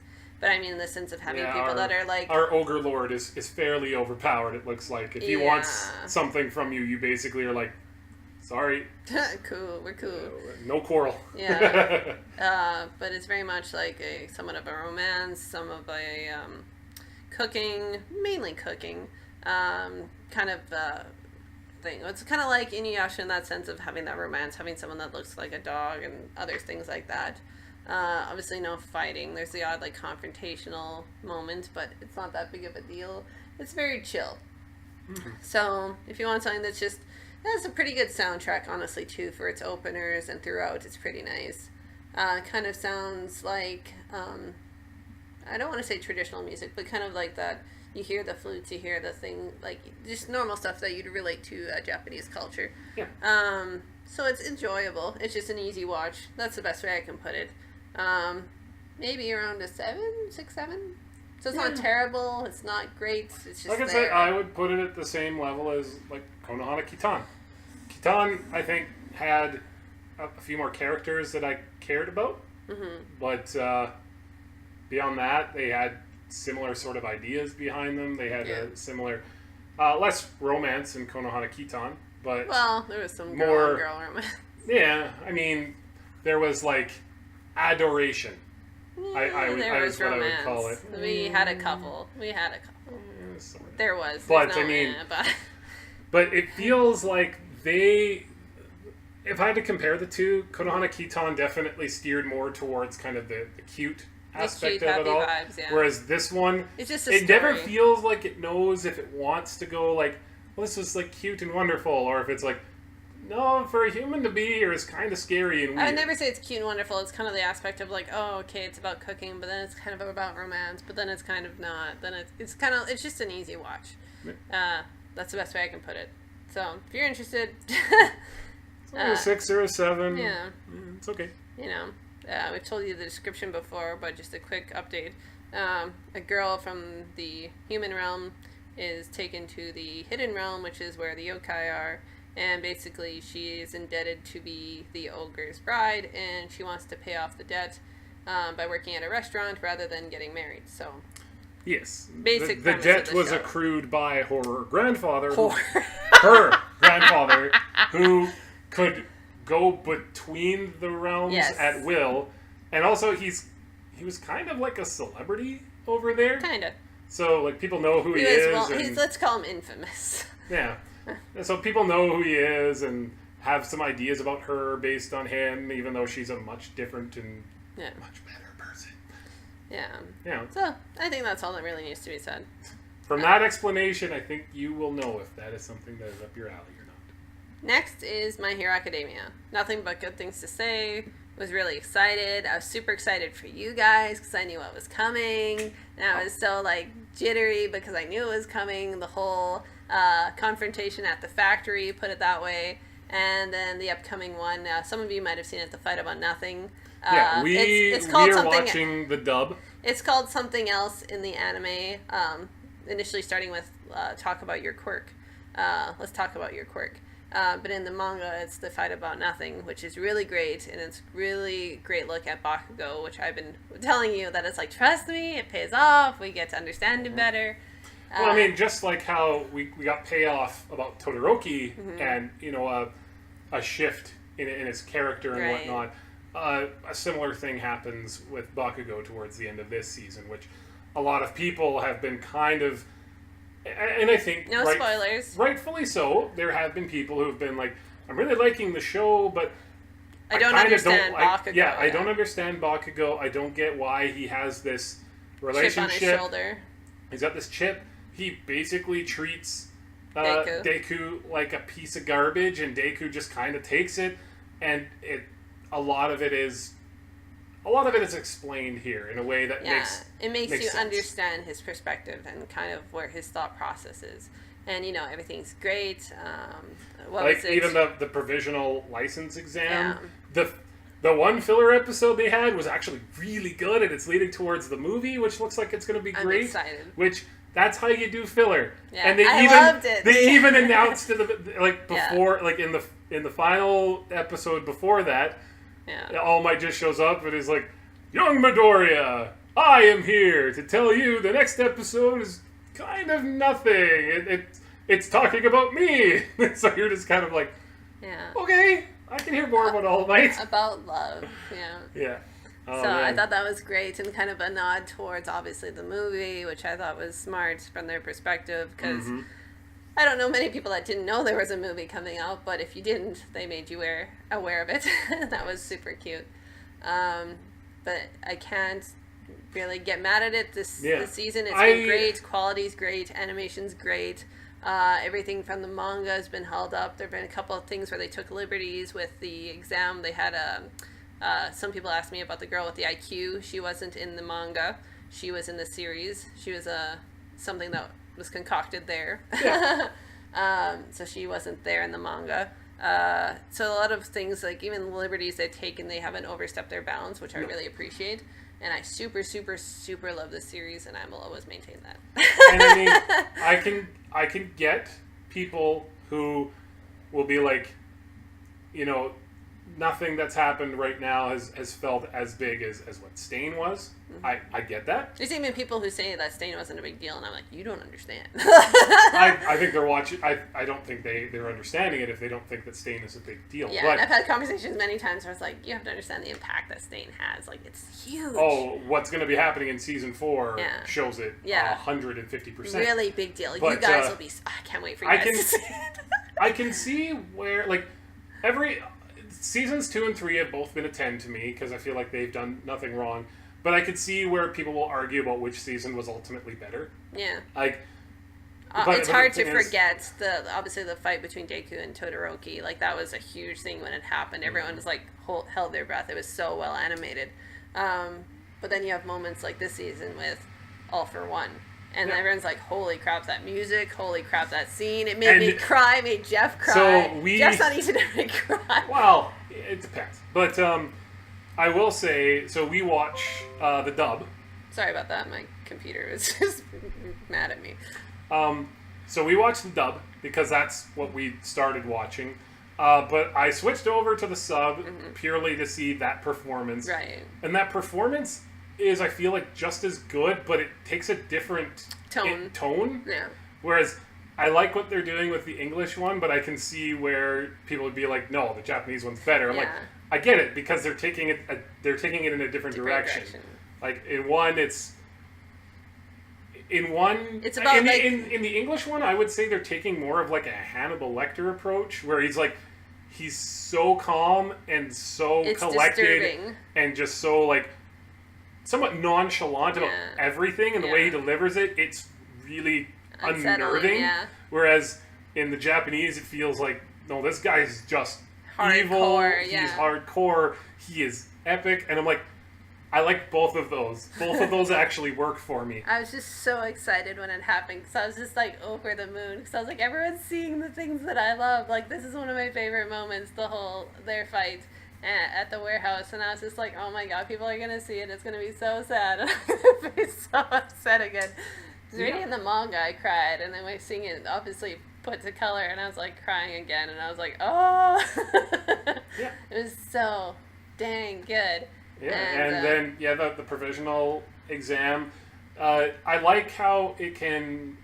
What I feel like the anime does really, really well is that even moments like that could be seen as just kind of, silly or throwaway, there's still like meaning behind it. Yeah. Where the provisional exam has some kind of silly stuff going on in it a little bit, but at the same point, like, you always know, like, no, this is actually like really serious. Yeah. It's reflecting on what could potentially happen out in the field, even though, like, well, it seems kind of ridiculous. It's like, if you think about... especially just hinting at something, the whole thing with Kamuy, a lot of people, I was like, you are going to love what happens. It seems ridiculous now, but it's going to pay off. Yep. And I just love people like, oh my god. I was just like, yeah. Kamuy is one of the best girls. But... yeah, and so it just, everything makes sense. Everything is very well done. Everything the performances has such are great. Purpose. And that's what just tickles my funny bone. It's so purposefully thought out. It's so well done. And like I mentioned before, sure I have, reading the manga and seeing his notes talking about things like in passing just shows how much of a fan he is of comic books and manga and shonen, and it's just, it shows so much seeing his work put to paper and put to motion, and it's so great and rewarding seeing that, and I can't wait for it to last forever, honestly. I know it'll end at some point. Well, I mean, I don't have any reason to suspect this won't be like Naruto levels. I hope to God, because it makes me so incredibly happy. Many seasons. Have like the same team, same vision, same like everything, and it's just gonna be great forever. I'd be so happy, because in the manga, I'm still not bored. It still has me going. Yeah. Oh yeah. Like now, you might have seen I'm a little bit behind, but that's because of events, not because of boredom. I am up to date. Yes, he is up to date, because he had some time to read. Yes, and I told Sugar, I was like, ooh, some stuff is happening. I was like, I will. And it's so good. It's interesting how that reversed because you were the one who was ahead of me. You're like, you need to read more. We need to talk about this. I'm like, okay. Yeah. So then I read like 40 or 50 chapters in a night over when I was working very hard. I have some time to do that sort of thing. But it's the show of the year again. Because Jeff is kind of funny in that way. He's like, don't read ahead, just kind of appreciate it as it happens. I was like, no. As soon as I watched the preseason, I was like, no. I went and grabbed the manga, and I was like, okay, I have to read it. So I read it, and I was just like, if you wanted to read it, it's here. I'm going to continue on. You should too. I'll talk to you about it tomorrow. And if you haven't read it, then I'll come back to you. It's the show of the year again. I can't see anything else. I love it. Beating it. It is quickly entering into that almost the same sort of thing as like Full Metal Alchemist Brotherhood already. Into that league of its own, yeah. Yeah, and I mean, it's tough to put that sort of expectation on it, but it's like, you started off really well with season 1, and then season 2 and 3 are both magnificent. Yeah. 1 is kind of like finding your footing, not a perfect 10, and then after that, it just kept getting better and better, so... As you can tell this season, it was great, and we expect it to keep being great, so stay tuned. Sorry. So the next one is Overlord 3, Season 3. My God. Season 3 of Overlord. Holy Toledos. Mm-hmm. So, what do we think about it? We said in the initial one that the opener wasn't as good as the other openers. It's now grown on me as being really catchy. Yes. And as for the season itself, I'd say it's kind of maintaining the course. It's not getting worse. It's not getting better, so to speak. It's just kind of maintaining, in my opinion. What I kind of think is it's maybe not as strong as season 2, but mostly because the it's setting things up. Yeah, there isn't as much like danger that's involved. Right. And I mean, we'll probably just have to get used to that because as a character, as an overpowered character, yeah. Yeah, I mean, he is literally a god in this world right now. At the moment, yeah. So nothing is really going to have that high of stakes, but I felt like season 2 ended with fairly high stakes, with things kind of coming to a good, a rising conclusion that kind of made sense. Yeah. Whereas, Overlord 3 so far has been more about, him essentially trying to ensure that his disciples, or whatever you want to call them, the members of his nation are acting. He wants to make sure that they will act in a proper way, even without his command.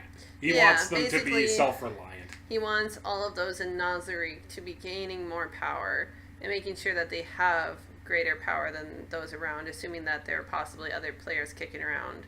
Or other magic they don't understand, which obviously in season 1 we understood that there was magic that's been happening. Yes. But still, there's still things at play here.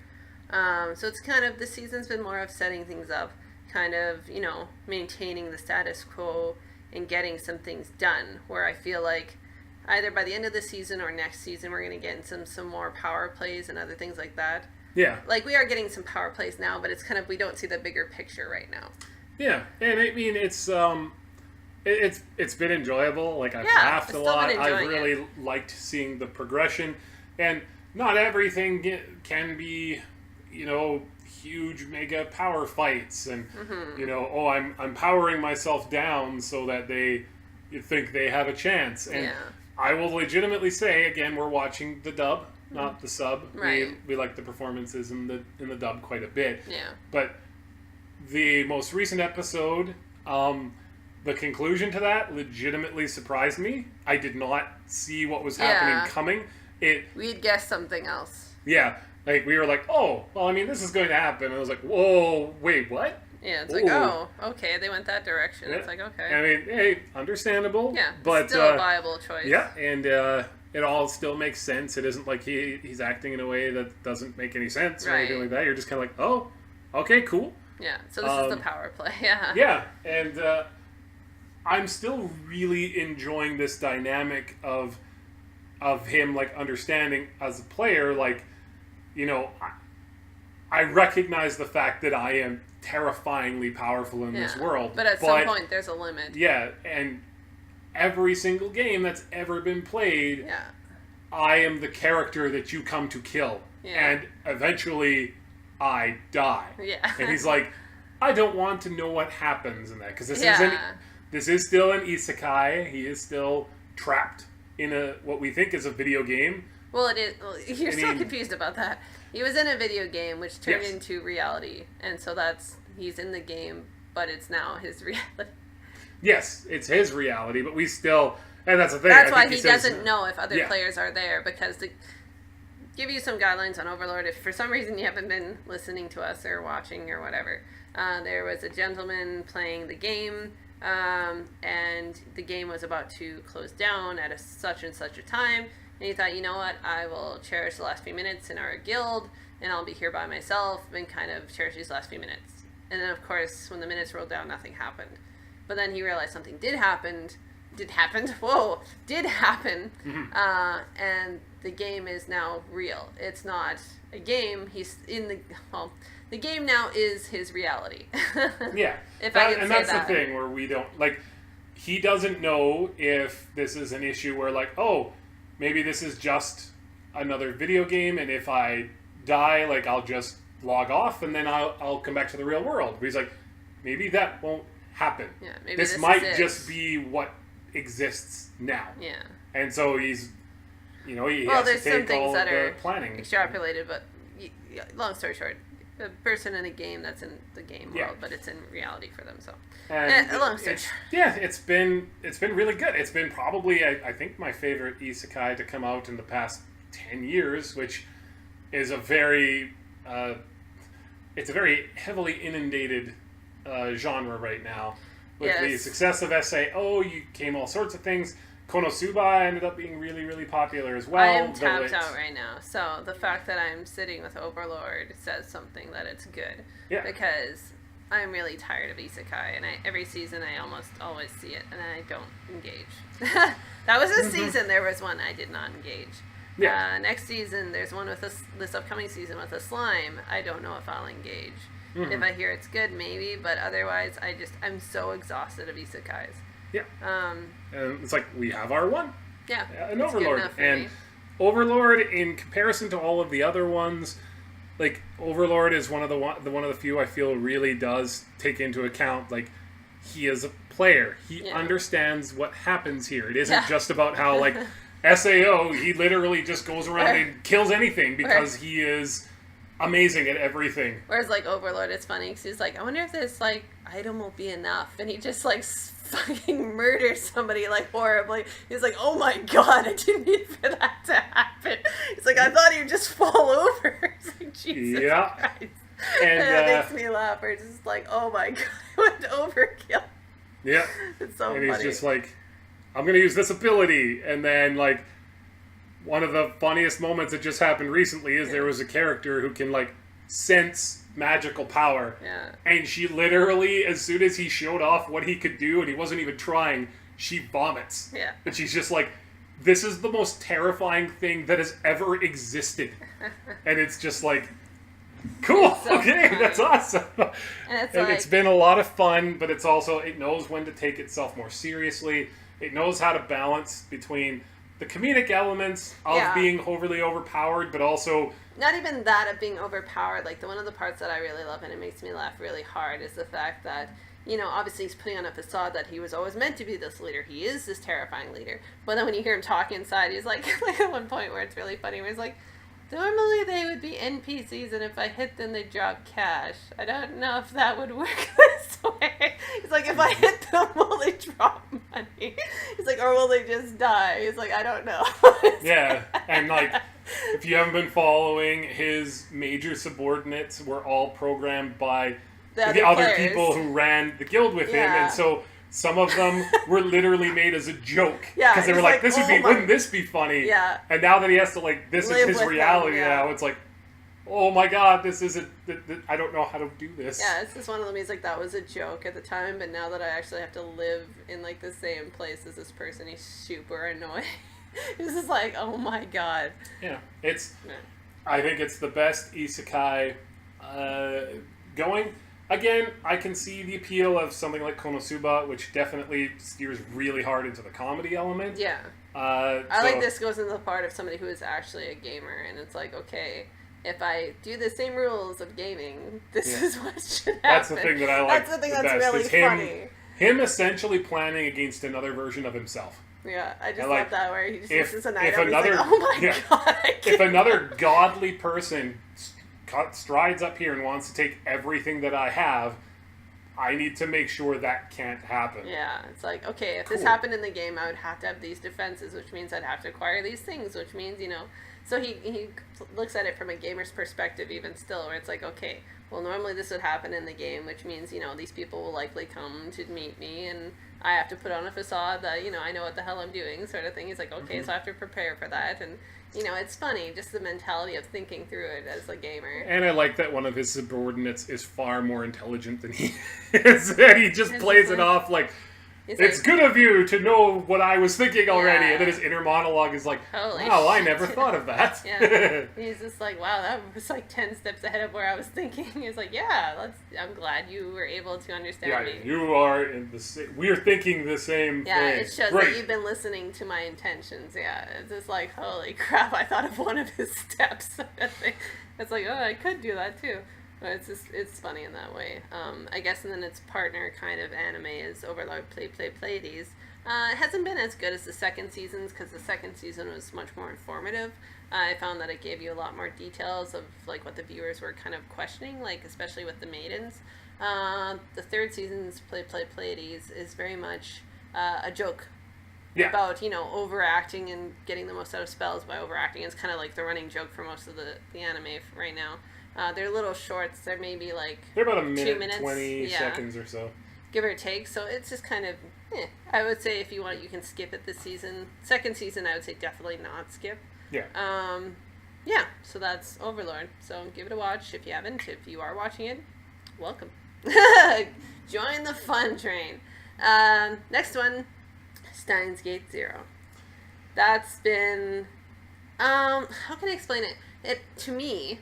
hasn't been as good as the first season in the sense of like that escalation, but I still find it's written well. It still has moments where it hits. There's been one moment where I choked up, and I feel like, it's obviously one of the darkest timelines. It is the darkest timeline as far as I remember.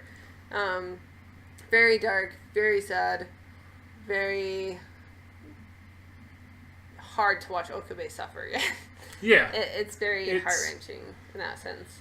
I mean, the Steins Gate, I give it 10. I put it easily as one of the top 10 anime that I've ever seen. Yeah. So this was already going to be an uphill battle. Mm-hmm. The only thing I think it suffers from is... exploring the now? No, not even that. It's losing out on a main character, Kurisu. It does alter things. And I mean, it does a very good job of showing Okabe he's a different person because of everything he went through. Which is totally understandable. Very effective at doing that. Yeah. But then that also it takes a little bit away, especially when you don't have a counter to that sort of the morose part of... You mean like something happy? Yeah, like something positive. There are attempts by people. I was about to say, this is a darker timeline, though. It isn't meant to be a happy ending. No, I know. I'm just saying is that it's... I always felt like even when the original Steins Gate was going through its heavy shit... but there was always that chance of hope. Yeah. Where now we kind of have an understanding of hope is fleeting. Like... And it's not fleeting, it's gone.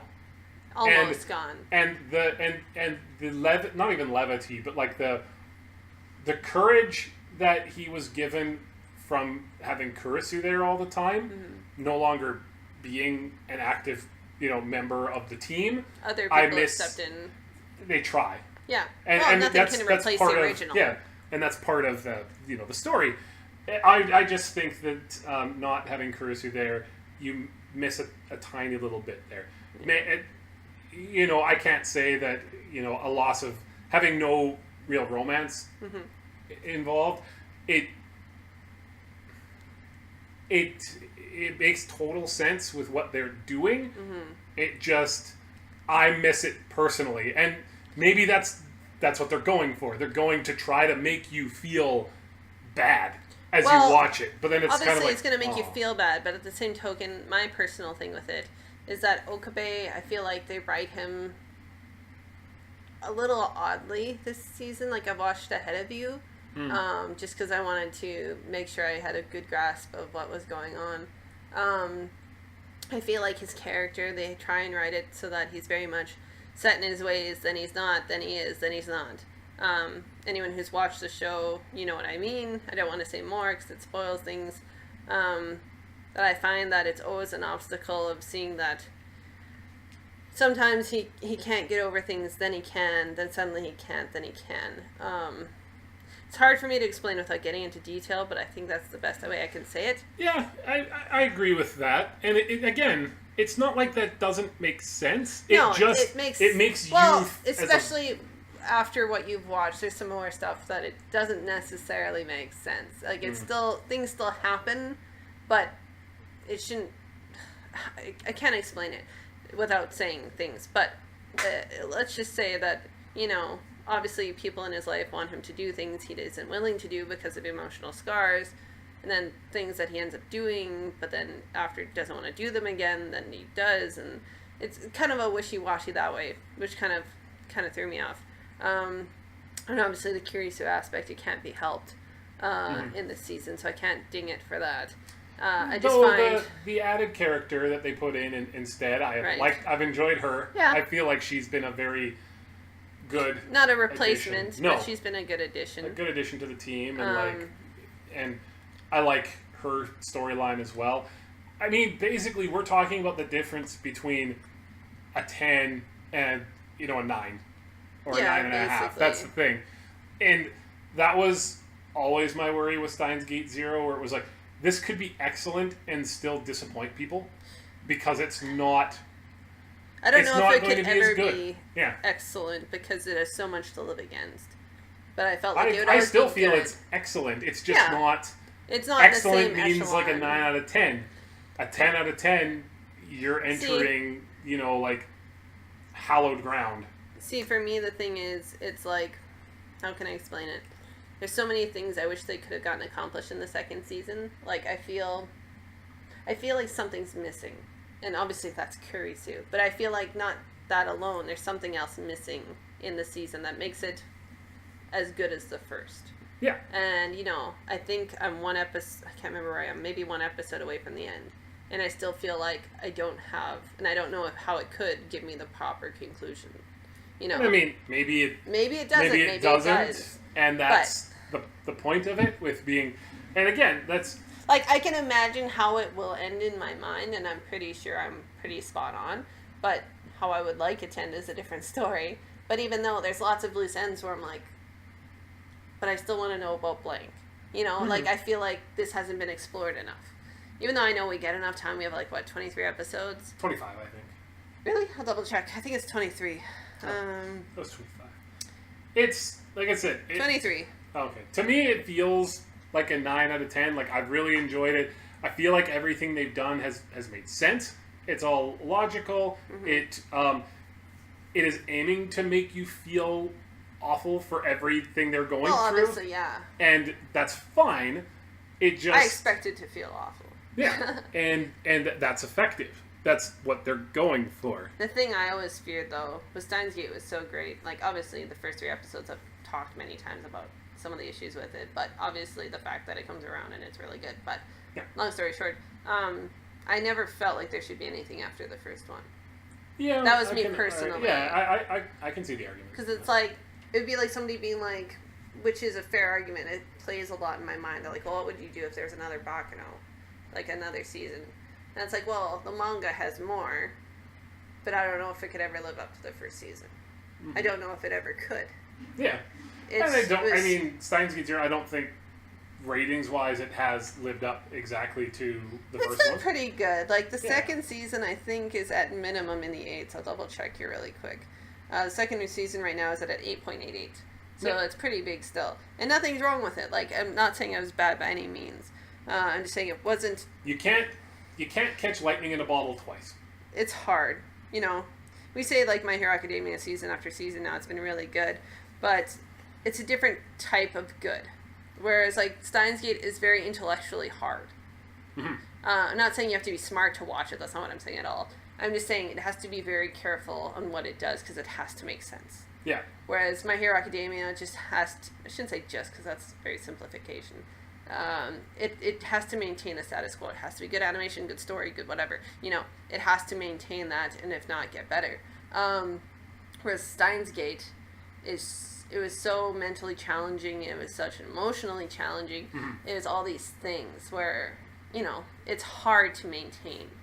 That's a bit harder to maintain, something like that. Whereas, you know, when, say, for example, Cheese new address, you know, like something like that. It's not hard to get better from that point. You know what I mean? Yeah. Whereas this, it's much harder to get better or like, even maintain. I mean, to take something that you love, you know, Natsume is something Natsume. Where it's an ongoing narrative, so it does have that going for it in terms of keeping a solid footing. But even they had their stumbling season and their arcs that maybe don't work so well. So the longer you make something go, the more chance there is of that thing just slipping not being, a little bit. You know, as great as the rest of it is. Yeah. And again, I've loved Steins Gate Zero. Yeah. I have really appreciated everything that they've done. It makes me love the original even more, which I didn't realize was something that could happen. I appreciate everything that it's doing. It has at least met the expectations that I had for it. My expectations being... My fear was that it would be worse, and it wasn't. So that was... that was like, my fear. It's basically... The narrative for, like, how I felt like this was going to be received is exactly what's happening, which is that this is going to be great. Yeah. It's going to be even excellent. But I don't know if it can hit me the same way the first one did. Yeah. And that's exactly what's happening. Because it's a different tone, It's a different tone. It's different characters. It's a different storyline. It's different everything. Yeah. And they're very effective in making it different. But sometimes just being effective and being different... It's like, that's enough to be like, oh, I don't like it as much as I did the first one. Yeah. And that's, hey, if you told me when they announced Steins Gate Zero how I would feel about it now, I would take it in a heartbeat. I'd have been like, oh, so I'm going to think it's a 9 out of 10. I'm going to enjoy every second of it. And I will be the slightest bit disappointed that it wasn't as good as one of the best things that I've ever seen. I would take it. Well, of course. Who wouldn't? Who wouldn't take a 9 any day of the week? But yeah, so if you want to watch it, give it a go. I know some people, you should watch it.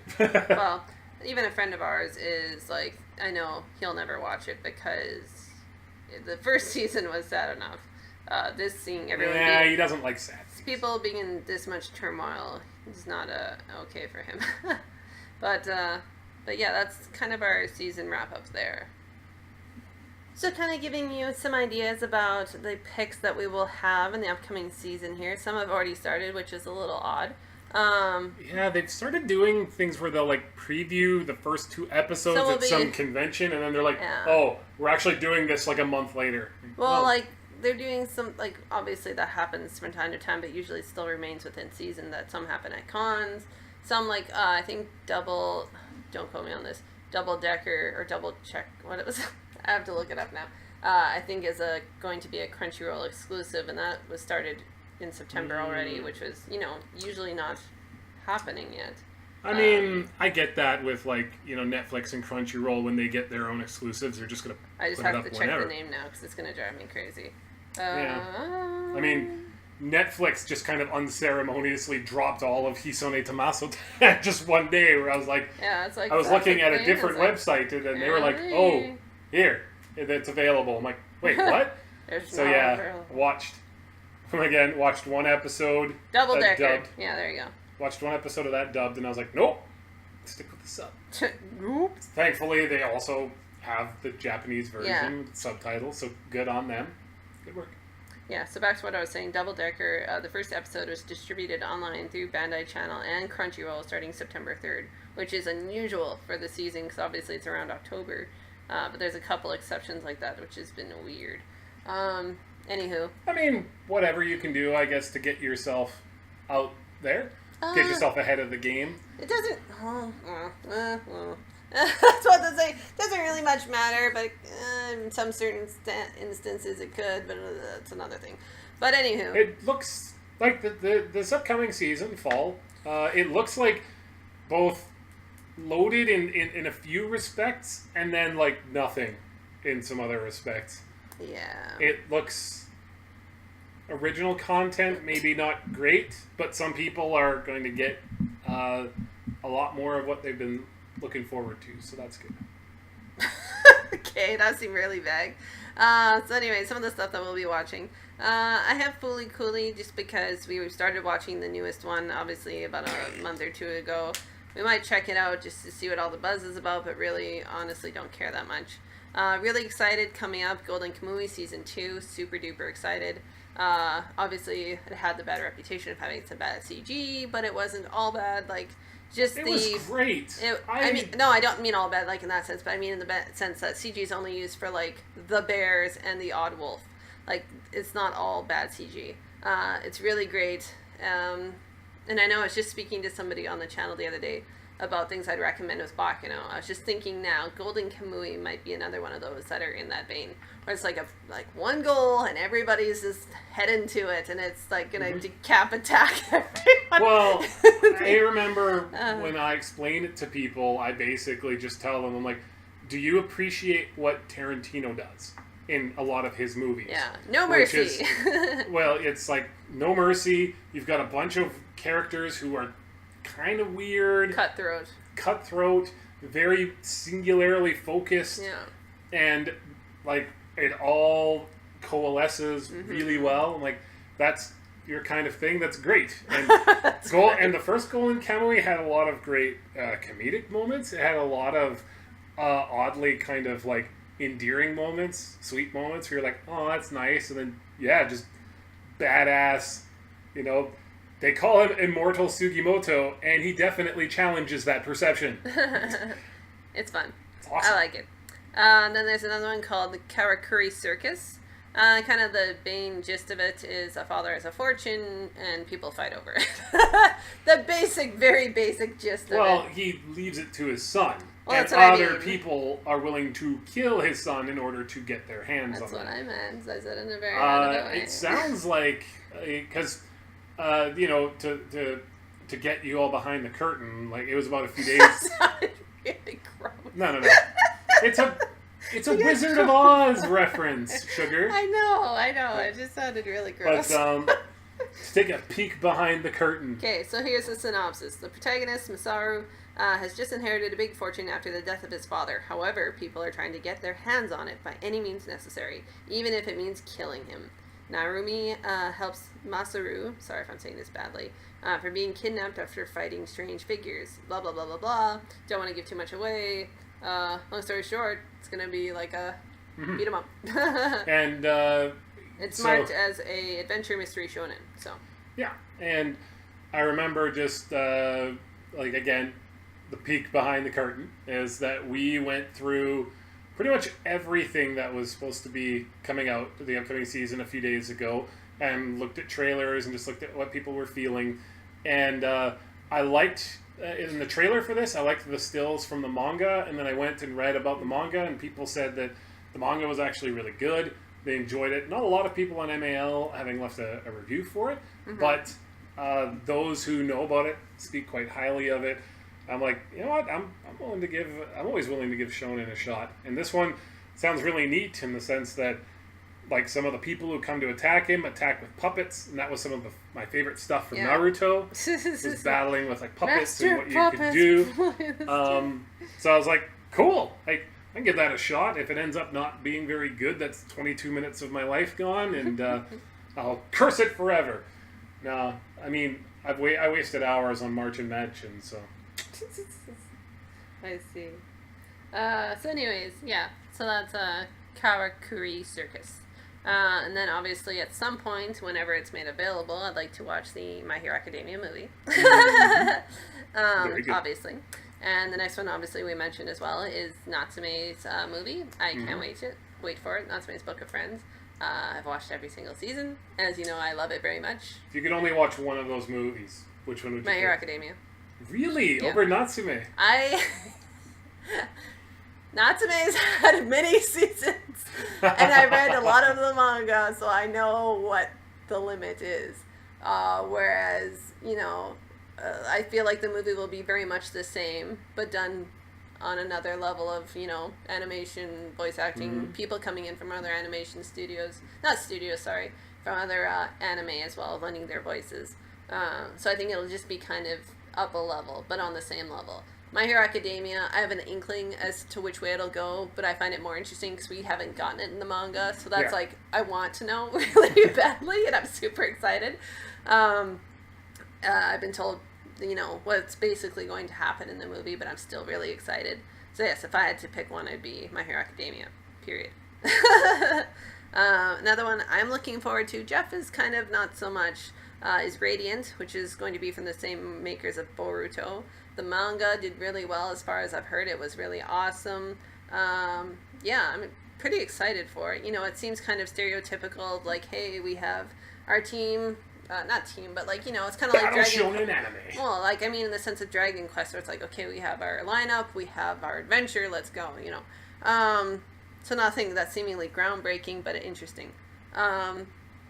Excuse me. Next one. Sorry if I'm going to butcher this. There's no English name for it yet. Seishun, Buta, Yarou, wa Bunny Girl, Senpai, no Yume, no Minai. I think I got off here. Minai? Bunny Girl. Basically, it goes in. I thought it was an interesting concept, and the poster looked nice. Basically, about something called puberty syndrome, where these things happen to those going through puberty. It might be an interesting watch. I'm not 100% sure. Again, we'll be making a video about initial impressions, so you kind of get an idea if it looks like garbage. And of course, there'll be things maybe that we snuck in that we didn't mention right now. There'll be other things. Like, there's a couple I'm looking at, but I haven't been totally sold yet, so I'm not mentioning it. These ones will basically be, I'm definitely watching the first episode at the very minimum. Well, obviously, Golden Kamuy I'm watching permanently. Then we have Tsurune, Kazemai, Koukou, Kyuudoubu, which is basically about archery, which is something that we don't normally see, so I'm kind of interested in it, so I'd like to give it a shot. Yeah, that one and the artwork's a little different. Yeah, that one and as well the one with the sumo wrestling. Like, oh, you care about that?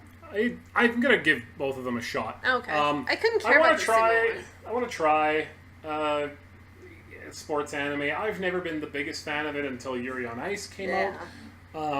But I'm gonna and I mean, I've loved baseball, so some of the baseball stuff I've seen has been pretty good. Right. Watched Tiger Mask, which is not really sports related. But I'll always give it a shot. Yeah.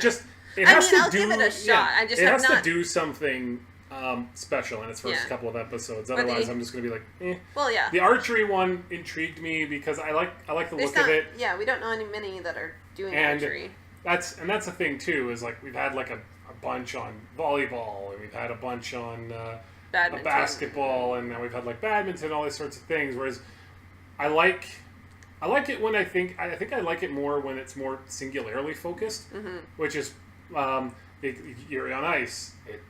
It's about figure skating. It is a single player, event, and so seeing more of the psychology that goes into that, I think would be really interesting. The synopsis just talked about how, like, there was this young prodigy who something happened that has basically kind of fried him a little bit mentally, where he can't perform anymore. And so, that immediately made me think of something like, Your Lie in April, which was amazing and really looked into, how the mental game that happens in competition. And so something like archery, I'm like, you know what, that sounds kind of interesting, because it is a very singular, solitary sort of experience. Right. And then, I mean, sumo wrestling, sure, why not? Sure, why not? I'll Jeff has a much more free attitude towards things where I'm like, I don't know, it just... I am very much... People are apparently very excited about the sumo wrestling one. I haven't heard much, honestly. You know, it's hard to say. That it could be something that's good, it could be something that's bad. It's something I'll give a chance, because you said you want to watch it, so I'll give it a chance. Obviously, if it's bad, I'll just shut it down like any other thing that's come my way. It's also... I'm intrigued by the idea that instead of it just being like, I want to be the best sumo wrestler, the hook of it is that the person who wants to do this does not have the body for it. Typical body for it. Which, I mean, if you know anything about sumo wrestling, there's a reason why these body types have basically dominated it for hundreds of years. So, if you want the name of it, sorry again, I'm gonna slaughter it. Hinomaruzumou. Sorry. That's fine. I'm not perfect. And so I'm intrigued. I'm intrigued by it. We'll see. Oh, there's an English one. Man, I could have not embarrassed myself. What's the English? There's different English titles, but the easiest one to kind of remember is Sumo of the Rising Sun. Sumo of the Rising Sun. So, you know, that's one that you can give a go. I'm also really... One of the things that I get intrigued about when it comes to something like this is that sumo wrestling, beyond it just being, you know, a competitive event, it is culturally significant. Right. And so... Seeing how they will approach that aspect to it, especially somebody who is going to come in, who's going to kind of upset the status quo. Yeah. Where he's going to just be like, yeah, I get it. I'm not the body type that normally does this. I'm still going to try, with something that is so culturally significant. Mm-hmm. I wonder if that's going to play into it a lot. And then that's where another hook can come in, as opposed to it just being like, yeah, they like to play soccer. Here's a soccer anime. And they like to play basketball. Here's a basketball anime. The thing I hate most, people think that I hate sports anime. It's just the stuff that, since I'm so competitive, still to this day, even though I don't do sports anymore, I want it to be based in reality. I can't handle the ones that are all about, I hate the ones that are overly fan service. I hate the ones that make it look like it's a superpower what they're doing. Yeah. I hate the fact that it's unrealistic. In the ballroom one, I hated it for many reasons, but the fact that, limbs start to bend when they shouldn't, it's very unnatural and gross to me. Mm-hmm. There's specific things that I like in sports anime. There's very few that I've liked. There's stuff that I know I still have to watch, because a bunch of you have been great and recommended me things that I know have been really well rated, like Haikyuu and, No Basket, Kikuro No Basket? Yeah. If I said that wrong, I'm very sorry. You know what I meant. And things like that. Stuff I still need to watch, and I very much will watch, because you guys are very adamant about that, which is fine. I've heard it's good. But there are other ones where I'm just like, no.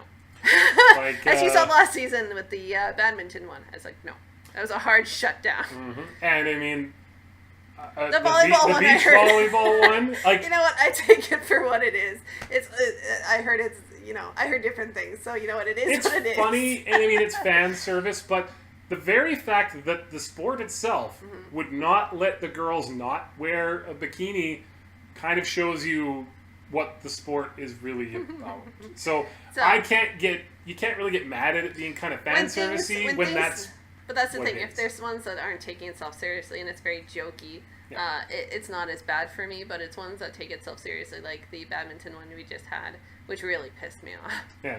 I don't think you would like Inazuma 11, which I liked it as a video game. Yeah. I liked it as a video game, but somebody would kick it into next July, where it's like no. Or he has a special power as a goalie where his hand just turns into a huge I remember you playing it, and it's cute as a concept for a game, but as soon as it became anime, I was like no.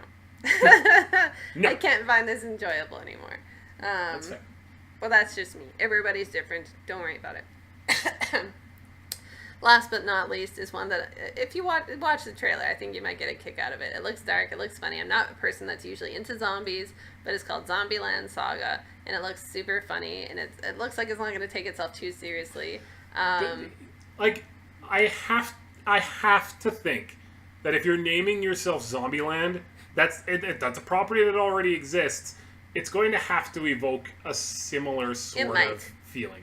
Which, for those who haven't watched Zombieland is a great, oddly comedic yet still dramatic look at a zombie apocalypse and like some of the fun that would literally exist in that world. Because I mean, you're having to murder these things, and there's just going to be weird stuff that's going to happen in fun stories. I think it's going to be along the lines of that and like Shaun of the Dead, where it's just like you're going to kill things in like ridiculous ways and just be over the top, just be weird. I'm assuming that's what's going to come from it. From the stuff I've seen, it's not showing a ton, but I think it's showing enough that it's hinting that it's not going to take itself incredibly seriously. Mm-hmm. But yeah, those are just our things for now. I know Jeff. You missed one. What did I miss? I'm the most interested by Goblin Slayer. Oh yeah. I know Jeff's really interested because he's super into D&D. I'm not as much. I've played D&D. It's just not my cup of tea, so to speak. But I know Jeff's really into it for that aspect, and also the fact that it looks semi-interesting. It's hard to say the quality of what it'll be. The trailer is very much like scene, still shot, scene, still shot. So it's hard to really get a grasp of it at this point.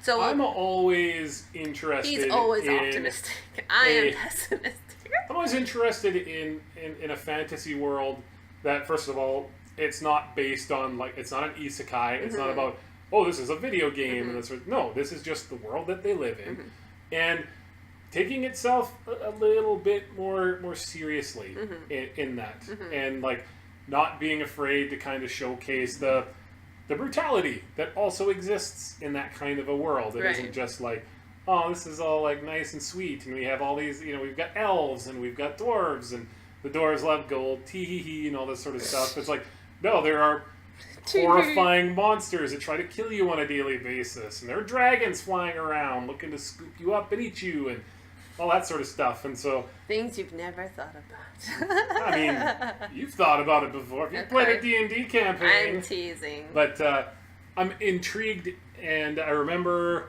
when we were looking at who was involved, I think I was actually pretty happy with some of the names that were involved. I'll double check right now. I thought for some reason it was Lurch. But I shall check. And from what I've heard, because I think it is based off of either a novel or a manga, and people were very happy with what was there initially. It's done by White Fox. Okay, White Fox. So we're good there. So obviously it's a reputable studio. It's the same people that did Devil's a Part-Timer, Steins Gate that we were just talking about. So it's good people behind it. I mean, as we've seen, that with every good studio does have their B team, so we'll have to see what that is. But I mean, something like Rage of the Bahamut, which was so good. That was very good, and yes, it mixed in. That mixed in, a lot of different mythologies, but it took place in a fantasy, D&D sort of dirty world, and wasn't afraid to kind of show how awful it can get. And that was really cool. And so I'm kind of hoping I'm going to get a similar experience from it. It seems like it's going to go even darker, though, because literally the main character is... The title is what he cares about. He wants to murder every single goblin that has ever existed. And as for your question earlier, it was based on a novel. Okay. Yeah. And people seem to be pretty happy with it. They seem to be, based on what I've read before. I did a quick skim, so... Yeah, so I'll give that a shot. And... beyond that, that's pretty much all for us. It's interesting in the sense that there's some stuff that's continuing that's really big, but it's just nothing that we're in a position to really, watch. You have done a little bit of Fairy Tail, which I think Fairy Tail is getting its final season. As you can tell, the last month hasn't been kind to us. But my original plan was to finish all of Fairy Tail so I could watch this season upcoming, but I did not get there. So at some point I will watch this. And then half of it is on Netflix and the other half isn't, or something like that. Maybe it's on X. I think it got up to 42, 43, and then it just stopped being there. And I was super upset. Then I started watching it on Crunchyroll because I was mad. I was like, there's a reason I should have to say. So there's that. There's Tokyo Rigul, which we've never watched at all. Rigul. Yeah. There's another big one that's continuing that we were SAO. Oh yeah, and SAO. That makes me want to hurl in my mouth, but that's each their own. As soon as I saw it, I was like, why? Oh, why? And Banana Fish is continuing from this season. Definitely. So we'll be watching that as well. Yeah, not over, still ongoing. Like we said, there's still some titles that look interesting, so we might sneak in a couple here and there. That'll be in the next podcast, letting you know exactly what we're watching or dropping or so forth. And you know what? I'm going to make a promise right now. Mm-hmm. If a lot of these turn out to be duds, I'm going to force us to watch Megalobox. Well, I always planned to watch it. No, I know. But that was going to be our plan for this summer as well. And in some ways we had the time, but then we also didn't. But then we didn't. Yeah. We would have had the time if we... Nothing bad happened. Yeah, if life didn't, come and give us a swift kick. Kick in the crotch. Because there wasn't a lot that we were watching. Yeah. There was a lot more but me, I think I was like 5. Yeah, you had a couple. You're like, whatever. But, yeah, so there's still going to be other titles that likely might sneak in this season we'll be watching. We'll give you an update on the podcast, what we're looking at.